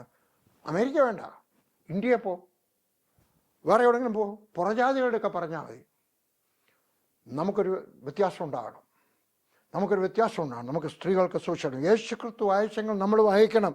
Hallelujah, hallelujah. മദനക്കാരത്തി മറിയ വന്ന കർത്താവിനെ കണ്ടു എന്നോ അവൻ ഇങ്ങനെ തന്നോട് പറഞ്ഞു എന്നും ശിഷ്യന്മാരോട് അറിയിച്ചു. നമുക്കൊരു കടമയുണ്ട്, നമ്മളും ആളുകളോട് സുവിശേഷം പറയണം. എൻ്റെ ഏറ്റവും വലിയ ബലം, ഞാൻ ആളുകളെ രക്ഷിക്കപ്പെട്ട് കഴിഞ്ഞാൽ ഉടനെ തന്നെ സുവിശേഷം പറയാൻ അവരെ പഠിപ്പിക്കും, ക്ലാസ് എടുക്കും. എങ്ങനെയാണ് സുവിശേഷം പറയേണ്ടത്? ഒരു ദിവസം എൻ്റെ മരുമകൾ ബവിത മെഡിക്കൽ ഡോക്ടറാണ്, എൻ്റെ ചോദിച്ചു, ഡാഡി എങ്ങനെയാ സുവിശേഷം പറയുന്നത്? ഞാൻ അവൾക്ക് 4 വാക്യങ്ങൾ പറഞ്ഞു കൊടുത്തു. ഞാൻ പട്ടാളത്തിരിക്കുമ്പോൾ പഠിച്ചാണ് കേട്ടോ, കാരണം തന്നെത്താനെ പഠിച്ചാണ്. എങ്ങനെയാ സുവിശേഷം? എൻ്റെ കയ്യിൽ ഒരു ന്യൂ ടെസ്റ്റ്മെൻറ്റും കിട്ടി. ഇവിടെ ഇന്ത്യയിൽ ഇപ്പോൾ കിട്ടുമെന്ന് എനിക്ക് തോന്നുന്നില്ല. സോൾ വിന്നേഴ്സ് ന്യൂ ടെസ്റ്റ്മെൻറ്റ്, അമേരിക്കയിലുള്ളവരൊക്കെ വായിക്കുന്നത് നല്ലതാണ്. അപ്പോൾ അതിനകത്ത് എഴുതിയിട്ടുണ്ടായിരുന്നു. അവിടെ നിന്നാണ് കിട്ടിയത് വാസ്തവത്തിൽ. ഞാൻ തന്നെത്താനെ പഠിച്ചു, പക്ഷേ ആ ന്യൂ ടെസ്റ്റ്മെൻറ്റ് പഠിച്ചാണ്. അതിൻ്റെ ആദ്യത്തെ പേര് എഴുതിയുണ്ട്. ഇന്ന പേജിലോട്ട് പോയിട്ട് റോമർ 3:23. അവിടെ ചെന്ന് കഴിയുമ്പോൾ പറഞ്ഞു ഇനി അടുത്ത് പോയിട്ട് റോമർ 6:23. അത് കഴിയുമ്പോൾ പറഞ്ഞു യോഹന്നാൻ 1:12. അത് കഴിയുമ്പോൾ പറഞ്ഞുകൊണ്ട് വെളിപ്പാട് പുസ്തകം 3-ാം അധ്യായത്തിൽ ഈ 4 വാക്യവും പറഞ്ഞു വെച്ച് താഴെ എഴുതിയിട്ടുണ്ട്. ഇതുപോലെ നിങ്ങൾ പ്രാർത്ഥിക്കുമോ? ഞാൻ എൻ്റെ മരുമോളെ പഠിപ്പിച്ചു. മോളെ, റോമർ 3:23 നമ്മളെല്ലാവരും പാപികളാണ്. റോമർ 6:23 യേശു ക്രിസ്തുവിനെ ഹൃദയത്തിലേക്ക് സ്വീകരിക്കണം, അകത്തോട്ട് സ്വീകരിക്കണം. യോഹന്നാൻ 1:12 യേശു ക്രിസ്തുവിനെ രക്ഷിതാവായി സ്വീകരിച്ചു കഴിഞ്ഞാൽ നമ്മൾ ദൈവമക്കളായിത്തീരും. വെളിപ്പാട് പുസ്തകം 3:20 യേശു ക്രിസ്തു നമ്മുടെ ഹൃദയത്തിൻ്റെ വാതിൽക്കൽ നിന്ന് ഞാൻ ഈ സംസാരിക്കുന്ന സമയത്ത് അവിടെ പറയണം, ഹൃദയം തുറക്കുമോ എന്ന് ചോദിക്കണം. അവൾ അടുത്ത ദിവസം 2 പേരെ യേശുവിൻ്റെ അടുക്ക കൊണ്ടുവന്നു. നമ്മൾ പഠിപ്പിക്കണം, നമ്മുടെ സഭയിലുള്ളവരെ പഠിപ്പിക്കണം, കുഞ്ഞുങ്ങളെ പഠിപ്പിക്കണം, സഹോദരിമാരെ പഠിപ്പിക്കണം. ഞാൻ പഠിപ്പിച്ചു. കട്ടറായിലായിരിക്കും സമയത്ത് എഴുതാനും വായിക്കാനും അറിയാൻ വയ്യാത്ത വിശ്വാസികളായിരുന്നു കേട്ടോ. ഞാൻ അവരെ പഠിപ്പിച്ചു. എന്ത് പറ്റിയെന്നറിയാമോ? ഹല്ലേലൂയ. അടുത്ത മാസം 56 പേരെ സ്നേഹപ്പെടുത്തി ഞങ്ങൾ. അടുത്ത മാസം. ഹല്ലേലൂയ. നമുക്ക് ആളുകളോട് സുവിശേഷം പറയാം. യേശു ക്രിസ്തു നമ്മുടെ പാപത്തെ പോക്കി ശുദ്ധീകരിക്കുന്നു. മാത്രമല്ല അവൻ നമുക്ക് ബലം തരുന്നു, അവൻ നമുക്ക് ശക്തി തരുന്നു, പാപത്തിൻ്റെ മേൽ ജയം തരുന്നു. പാപത്തിൽ നിന്ന് വിടുതൽ തന്നാൽ മാത്രം പോരാ, പിന്നെ പാപം ചെയ്യാതിരിക്കുക, പാപത്തിൻ്റെ മേൽ ജയം തരണം. ഞാൻ ഒരിക്കൽ ഒറീസായി പോയി. നിങ്ങൾക്ക് ഈ കഥ പറഞ്ഞിട്ടുണ്ട് ഞാൻ, അല്ലേ? ഒരിക്കൽ ഒറീസായി പോയി. 1979 ഒറീസയിൽ നിന്നൊരു ചെറുപ്പക്കാരൻ എൻ്റെ കൂടെ പ്രവർത്തിക്കാനായിട്ട് വന്നു. അദ്ദേഹം അവിടുത്തെ കാര്യങ്ങളൊക്കെ പറഞ്ഞു. ആളുകൾ തുണിയില്ലാതെ നടക്കുന്നു, കുറച്ച് തുണിയേ ഉള്ളൂ. സ്ത്രീകൾ പോലും മാറുമറയ്ക്കാൻ നിവൃത്തിയില്ല. കൊച്ചു പിള്ളേർ അണ്ടർവെയർ ഇല്ലാതാണ് നടക്കുന്നത്. ഞാൻ വിശ്വസിച്ചില്ല ഇന്ത്യയിലായിരിക്കും, ആഫ്രിക്കയിലായിരിക്കും. ഞാൻ അവിടെ ചെന്നു. 1990 ഞാൻ അവിടെ ചെന്നു. 80 ഞാൻ അവിടെ ചെന്നു. 79 അദ്ദേഹം വന്നു. ഞാൻ അദ്ദേഹത്തെ പറഞ്ഞു കഴിഞ്ഞപ്പോൾ ഞാൻ കൂടെ ചെന്നു. അവിടെ ചെന്നു ഞാൻ കണ്ടു. ശരിയാണ്, അദ്ദേഹം പറഞ്ഞത് വാസ്തവത്തിൽ ഞാൻ കേട്ടതിൻ്റെ പകുതി പോലും ഇല്ല. എനിക്ക് ഒറീസയുടെ സ്നേഹം വന്നു. അവിടുത്തെ കഷ്ടപ്പെടുന്ന ആദിവാസികളോട് കരുണ തോന്നി. മതം മാറ്റാനല്ല, മനസ്സ് മാറ്റാൻ, രക്ഷിക്കപ്പെടുവാനായിട്ടാണ്. ഞാൻ തിരികെ വന്നു. ലിലിയുടെ മക്കളുടെ കഥ പറഞ്ഞു. അവർ പറഞ്ഞു ഞങ്ങളും വരുന്നു. ഞാൻ ഒറ്റയ്ക്ക് പോകുന്നു മാത്രമല്ല, എൻ്റെ കുടുംബത്തെ, എൻ്റെ കൊച്ചുമക്കളെ കൂടെ കൊണ്ടുപോകുന്നവനാണ്. ഞാൻ പോയി 1981 അവധിക്കാലത്ത് 2 മാസത്തേക്ക് എൻ്റെ മക്കളുമായിട്ട് പോയി. അന്ന് മൂത്ത മോന് 10 വയസ്സ്. ഞങ്ങൾ അവിടെ ആയിരിക്കും സമയത്താണ് ഒരു ഗ്രാമത്തിലെ പറ്റി കേട്ടു.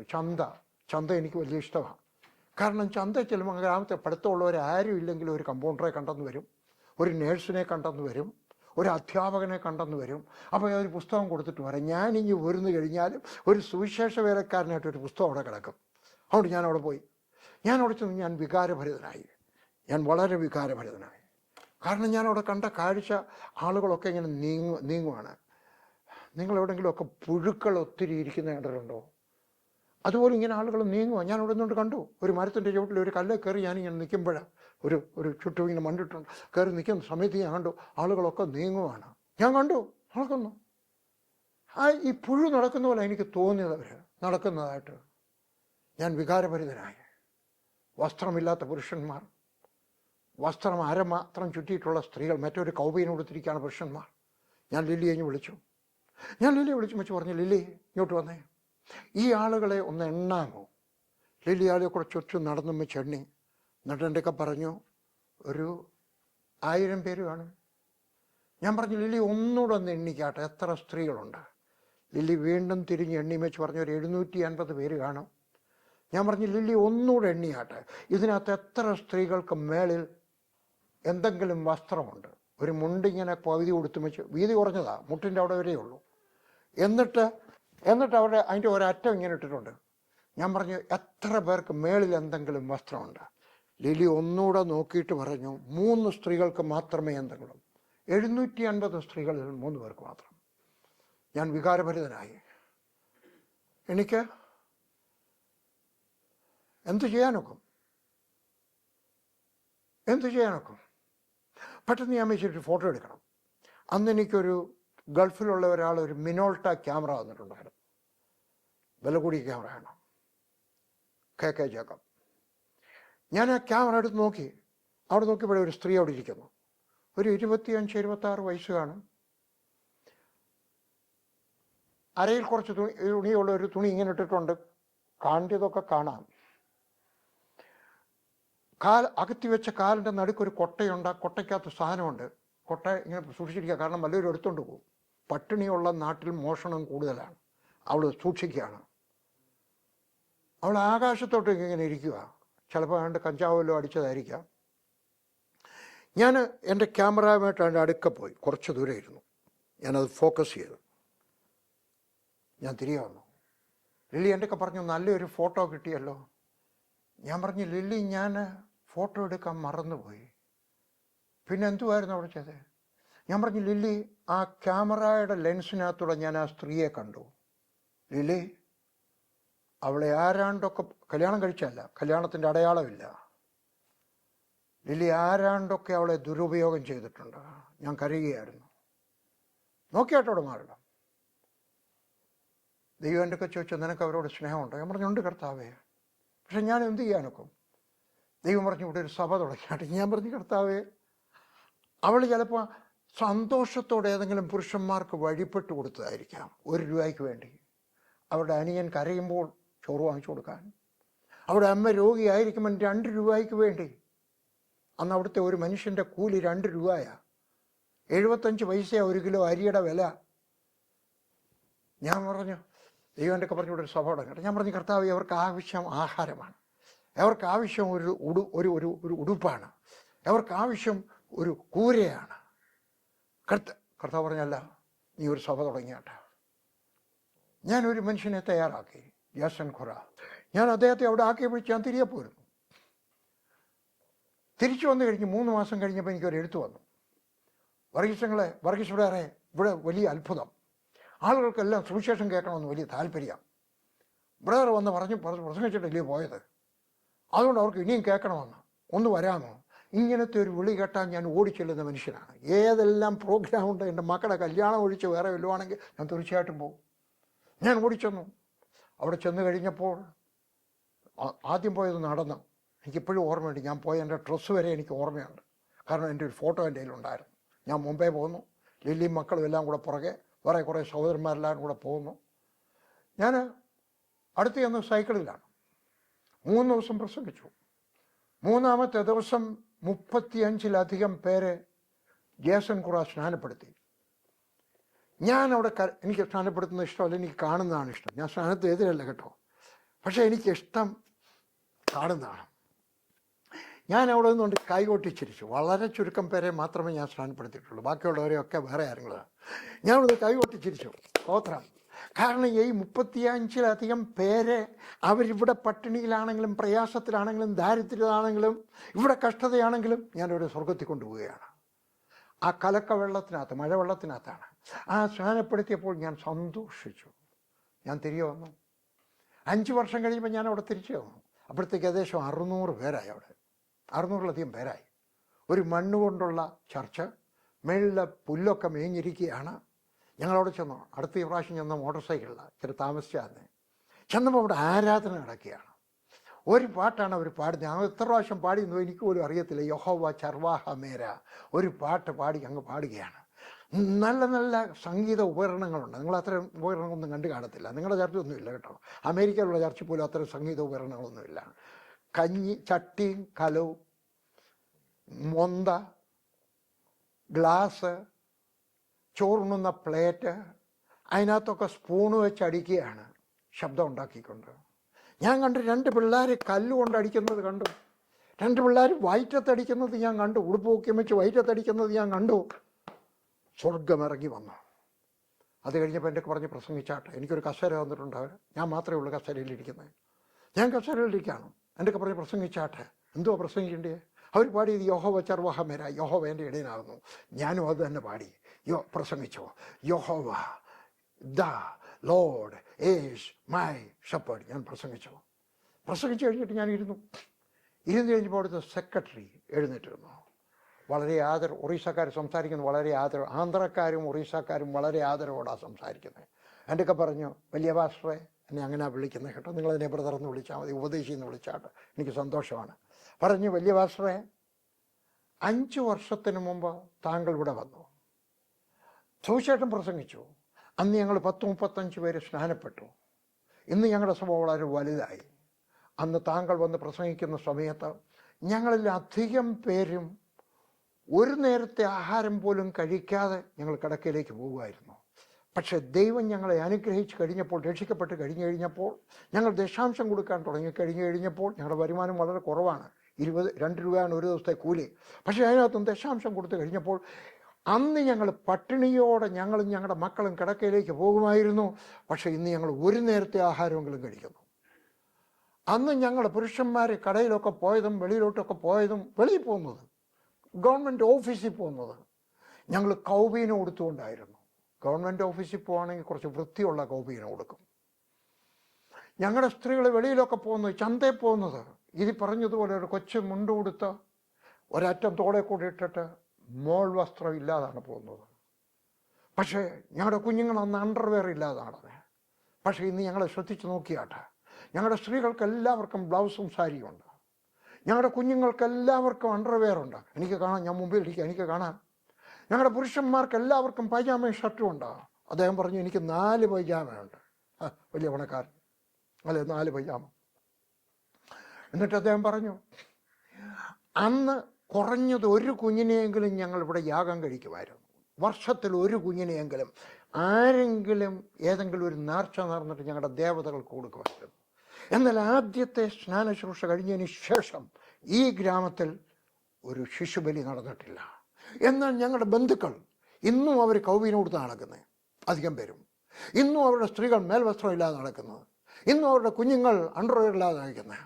ഇന്നും അവരുടെ ഗ്രാമങ്ങളിൽ ഒരു ശിശുബലി നടക്കുന്നുണ്ട്. ഞങ്ങളുടെ കർത്താവ് ഞങ്ങളെ സ്വതന്ത്രരാക്കി. ഞാൻ ഈ പറയുന്നതിൻ്റെ അർത്ഥം, നിങ്ങളുടെ ഗ്രാമത്തിൽ മലയാളികൾ, പ്രത്യേകിച്ച് മലയാളികൾക്ക് നമ്മുടെ നാട്ടിലെങ്കിലും ശിശുബലി നടക്കുന്നില്ലായിരിക്കാം. പക്ഷേ നമുക്കൊരു ചുമതലയുണ്ട്. കരയുന്ന ഒരു മറിയ, കരയുന്ന ഒരു മുഹമ്മദ്, കരയുന്ന ഒരു നാരായണൻ, കരയുന്ന ഒരു നായർ സാറ്, കരയുന്ന ഒരു തോമസ് കുട്ടി, കരയുന്ന ഒരു എലിസബത്ത്, കരയുന്ന ഒരു ആലീസ്, കരയുന്ന ഒരു സൂസൻ, കരയുന്ന മറ്റൊരു വ്യക്തി, ഒരു വിദ്യാർത്ഥി, ഒരു ഗവൺമെൻറ് ഉദ്യോഗസ്ഥൻ, ഒരു ഡോക്ടർ, ഒരു പോലീസ് ഉദ്യോഗസ്ഥൻ, ആരെങ്കിലുമൊക്കെ കാണാം. അവരോട് ഈ സുവിശേഷമായി പോകുവാനുള്ള ചുമതല നിങ്ങളുടേതാണ്. നിങ്ങളുടെ ഗ്രാമത്തിൽ പോകുവാനുള്ള ചുമതല നിങ്ങളുടേതാണ്. എനിക്കത് ചെയ്യുവാൻ സാധ്യമല്ല, നിങ്ങൾക്കത് ചെയ്യുവാൻ കഴിയും. ആര് പറയും? ഞാൻ ആരോടെങ്കിലും യേശുവിനെ പറ്റി പറയുവാൻ ശ്രമിക്കും. ആര് പറയും? ഞാൻ പോകും. എനിക്ക് ലഭിച്ചിരിക്കുന്ന അവസരം ഞാൻ ഉപയോഗിക്കും. എൻ്റെ കഴിവനുസരിച്ച് അടുത്ത ആശുപത്രിയിൽ ഞാനൊന്ന് പോകും, അടുത്ത കടപ്പുറത്തോട്ട് ഞാനൊന്ന് പോകും. തടസ്സങ്ങളുണ്ടെന്ന് എനിക്കറിയാം, പരിമിതികളുണ്ടെന്ന് എനിക്കറിയാം. ഞാൻ സുവിശേഷം പ്രസംഗിക്കുക, ഗ്രാമത്തിൽ പ്രസംഗിക്കുന്ന മനുഷ്യനാണ് അല്ലേ. ഈ വർഷത്തിൽ മാർച്ച് മാസത്തിൽ ഞാനും ലില്ലി, എൻ്റെ കൂടെ വേറെ 5 പേരും കൂടെ ഞങ്ങൾ കന്യാകുമാരി മുതൽ, കന്യാകുമാരി പ്രസംഗിച്ചെടുക്കാൻ പറഞ്ഞു നിർത്തണമെന്ന് പറഞ്ഞു. തടസ്സങ്ങളുണ്ട്, പക്ഷെ നിർത്തിയില്ല, പ്രസംഗിച്ചു. കന്യാകുമാരിയിലും പ്രസംഗിച്ചു, അങ്ങോട്ട് മാറി എന്ന് പ്രസംഗിച്ചു, ട്രാക്ട് കൊടുത്തു, കാശ്മീർ വരെ പോയി. അടുത്ത വർഷം പോവാണ്, എല്ലാ സ്റ്റേറ്റിലും പോവാണ്. ആര് പറയും? വർഗീസ് വേറെ ദൈവത്തിൻ്റെ ആത്മാവിനോട് സംസാരിക്കുന്നു. ഈ സുവിശേഷം എൻ്റെ ഗ്രാമക്കാരോട് പറയുവാൻ എനിക്ക് ചുമതലയുണ്ട്. എനിക്ക് വേണ്ടി പ്രാർത്ഥിക്കുമോ? ഞാൻ നിങ്ങൾക്ക് വേണ്ടി പ്രാർത്ഥിക്കാൻ പോവുകയാണ്. ദൈവം എന്നെ അയച്ചതുപോലെ നിങ്ങളെയും അയക്കട്ടെ. നിങ്ങളെ ദൈവം അയച്ചതാണെങ്കിൽ കുറച്ചുകൂടെ ശക്തിയോടെ സുവിശേഷം പറയുവാൻ, ബുദ്ധിയോടെ സുവിശേഷം പറയുവാൻ, പരിജ്ഞാനത്തോടെ സുവിശേഷം പറയുവാൻ, കൂടുതൽ എഫക്റ്റീവായിട്ട് സുവിശേഷം പറയുവാൻ കർത്താവ് നിങ്ങളെ സഹായിക്കുവാൻ ഞാൻ പ്രാർത്ഥിക്കട്ടെ. ആർക്കാണ് പ്രാർത്ഥന ആവശ്യം? തലയിൽ കൈവച്ചാട്ട് ഞാൻ നിങ്ങൾക്ക് വേണ്ടി പ്രാർത്ഥിക്കട്ടെ. സ്വർഗസ്ഥനായ ദൈവമേ, ഞാൻ ഈ പ്രിയപ്പെട്ടവർക്ക് വേണ്ടി പ്രാർത്ഥിക്കുകയാണ്. ഞാൻ ഈ പ്രാർത്ഥിക്കുന്ന സമയത്ത് ദൈവത്തിൻ്റെ ആത്മാവ് അവരുടെ ഹൃദയത്തിൽ പ്രവർത്തിക്കട്ടെ. കർത്താവെ, അവരുടെ കൈകളിൽ രോഗശാന്തി ഉണ്ടാകട്ടെ. അവരാരുടെ തലയിലാണോ കൈവച്ച് പ്രാർത്ഥിക്കുന്നത്, ആരുടെ ശരീരത്തിലാണോ കൈവച്ച് പ്രാർത്ഥിക്കുന്നത്, ദൈവത്തിൻ്റെ ആത്മാവോട് പ്രവർത്തിക്കുകയും രോഗശാന്തി വ്യാപരിക്കുകയും ചെയ്യട്ടെ. അവർ ഏത് വീട്ടിൽ ചെന്നാണ് സുവിശേഷം പറയുന്നത്, ഏത് വീട്ടിൽ നിന്നാണോ അവരെ അടിച്ച് വെളിയിൽ ഇറക്കുന്നത്, ആ വീട്ടിലേക്ക് അവരെ വിളിക്കട്ടെ. വീണ്ടും വിളിച്ചിട്ട് പറയട്ടെ, എനിക്ക് സുവിശേഷം കേൾക്കണമെന്ന് പറയട്ടെ. ഹല്ലേലൂയ. അവർ യേശുവിനെ രക്ഷിതാവായി സ്വീകരിക്കട്ടെ. അവരുടെ അധരങ്ങളിൽ നിന്ന് പുറപ്പെടുന്ന വാക്കുകൾക്ക് ജീവനും ശക്തിയും ഉണ്ടാകട്ടെ. യേശുവിൻ്റെ നാമത്തിൽ ഞാൻ അവരെ അനുഗ്രഹിക്കുന്നു. സുവിശേഷം പ്രസംഗിക്കുക, രോഗികൾക്കായിട്ട് പ്രാർത്ഥിക്കുക, ഭൂതങ്ങളെ പുറത്താക്കുക. ദൈവം നിങ്ങളോട് കൂടെ ഇരുന്ന് നിങ്ങളെ സഹായിക്കട്ടെ. പുതിയ നിയമത്തിലെ ദൈവം യേശുക്രിസ്തു ശിഷ്യന്മാരെ അയച്ചതുപോലെ, 500 പേരെ അയച്ചതുപോലെ ഞാനും നീയും പോകാം, സുവിശേഷം പ്രസംഗിക്കാം, ആളുകൾ രക്ഷിക്കപ്പെടട്ടെ, രോഗികൾ സൗഖ്യമാകട്ടെ, ഭൂതങ്ങൾ വിട്ടുപോകട്ടെ, സഭകൾ വലുതായി തീരട്ടെ. കർത്താവായ യേശുവിൻ്റെ നാമത്തിൽ അത്ഭുതത്തിൻ്റെ തുടർച്ച ഇന്ന് തുടങ്ങട്ടെ, അത് തുടർന്നുകൊണ്ടേയിരിക്കട്ടെ. യേശുവിൻ്റെ നാമത്തിൽ ആമേൻ. സുവിശേഷം പ്രസംഗിക്കുക. Let nobody stop you. ആരും നിങ്ങളെ നിർത്തരുത്. പ്രസംഗിക്കുക. സഭ വലുതാകട്ടെ, ആളുകൾ രക്ഷിക്കപ്പെട്ടെ, നിങ്ങളുടെ വീട്ടിൽ ആളുകൾ രക്ഷിക്കപ്പെട്ടെ, നിങ്ങളുടെ അയൽക്കാർ രക്ഷിക്കപ്പെട്ടെ, നിങ്ങളുടെ സ്കൂളിൽ രക്ഷിക്കപ്പെട്ടെ, നിങ്ങളുടെ ജോലി സ്ഥലത്ത് രക്ഷിക്കപ്പെട്ടെ. നിങ്ങളോട് പറയട്ടെ, എനിക്ക് സുവിശേഷം കേൾക്കണം, എനിക്ക് യേശുവിനെ പറ്റി അറിയണം എന്ന് പറയുവാൻ ഇടയായി തീരട്ടെ. യേശുവിൻ്റെ നാമത്തിൽ ആമേൻ. അടുത്ത ആഴ്ച വീണ്ടും കാണാം.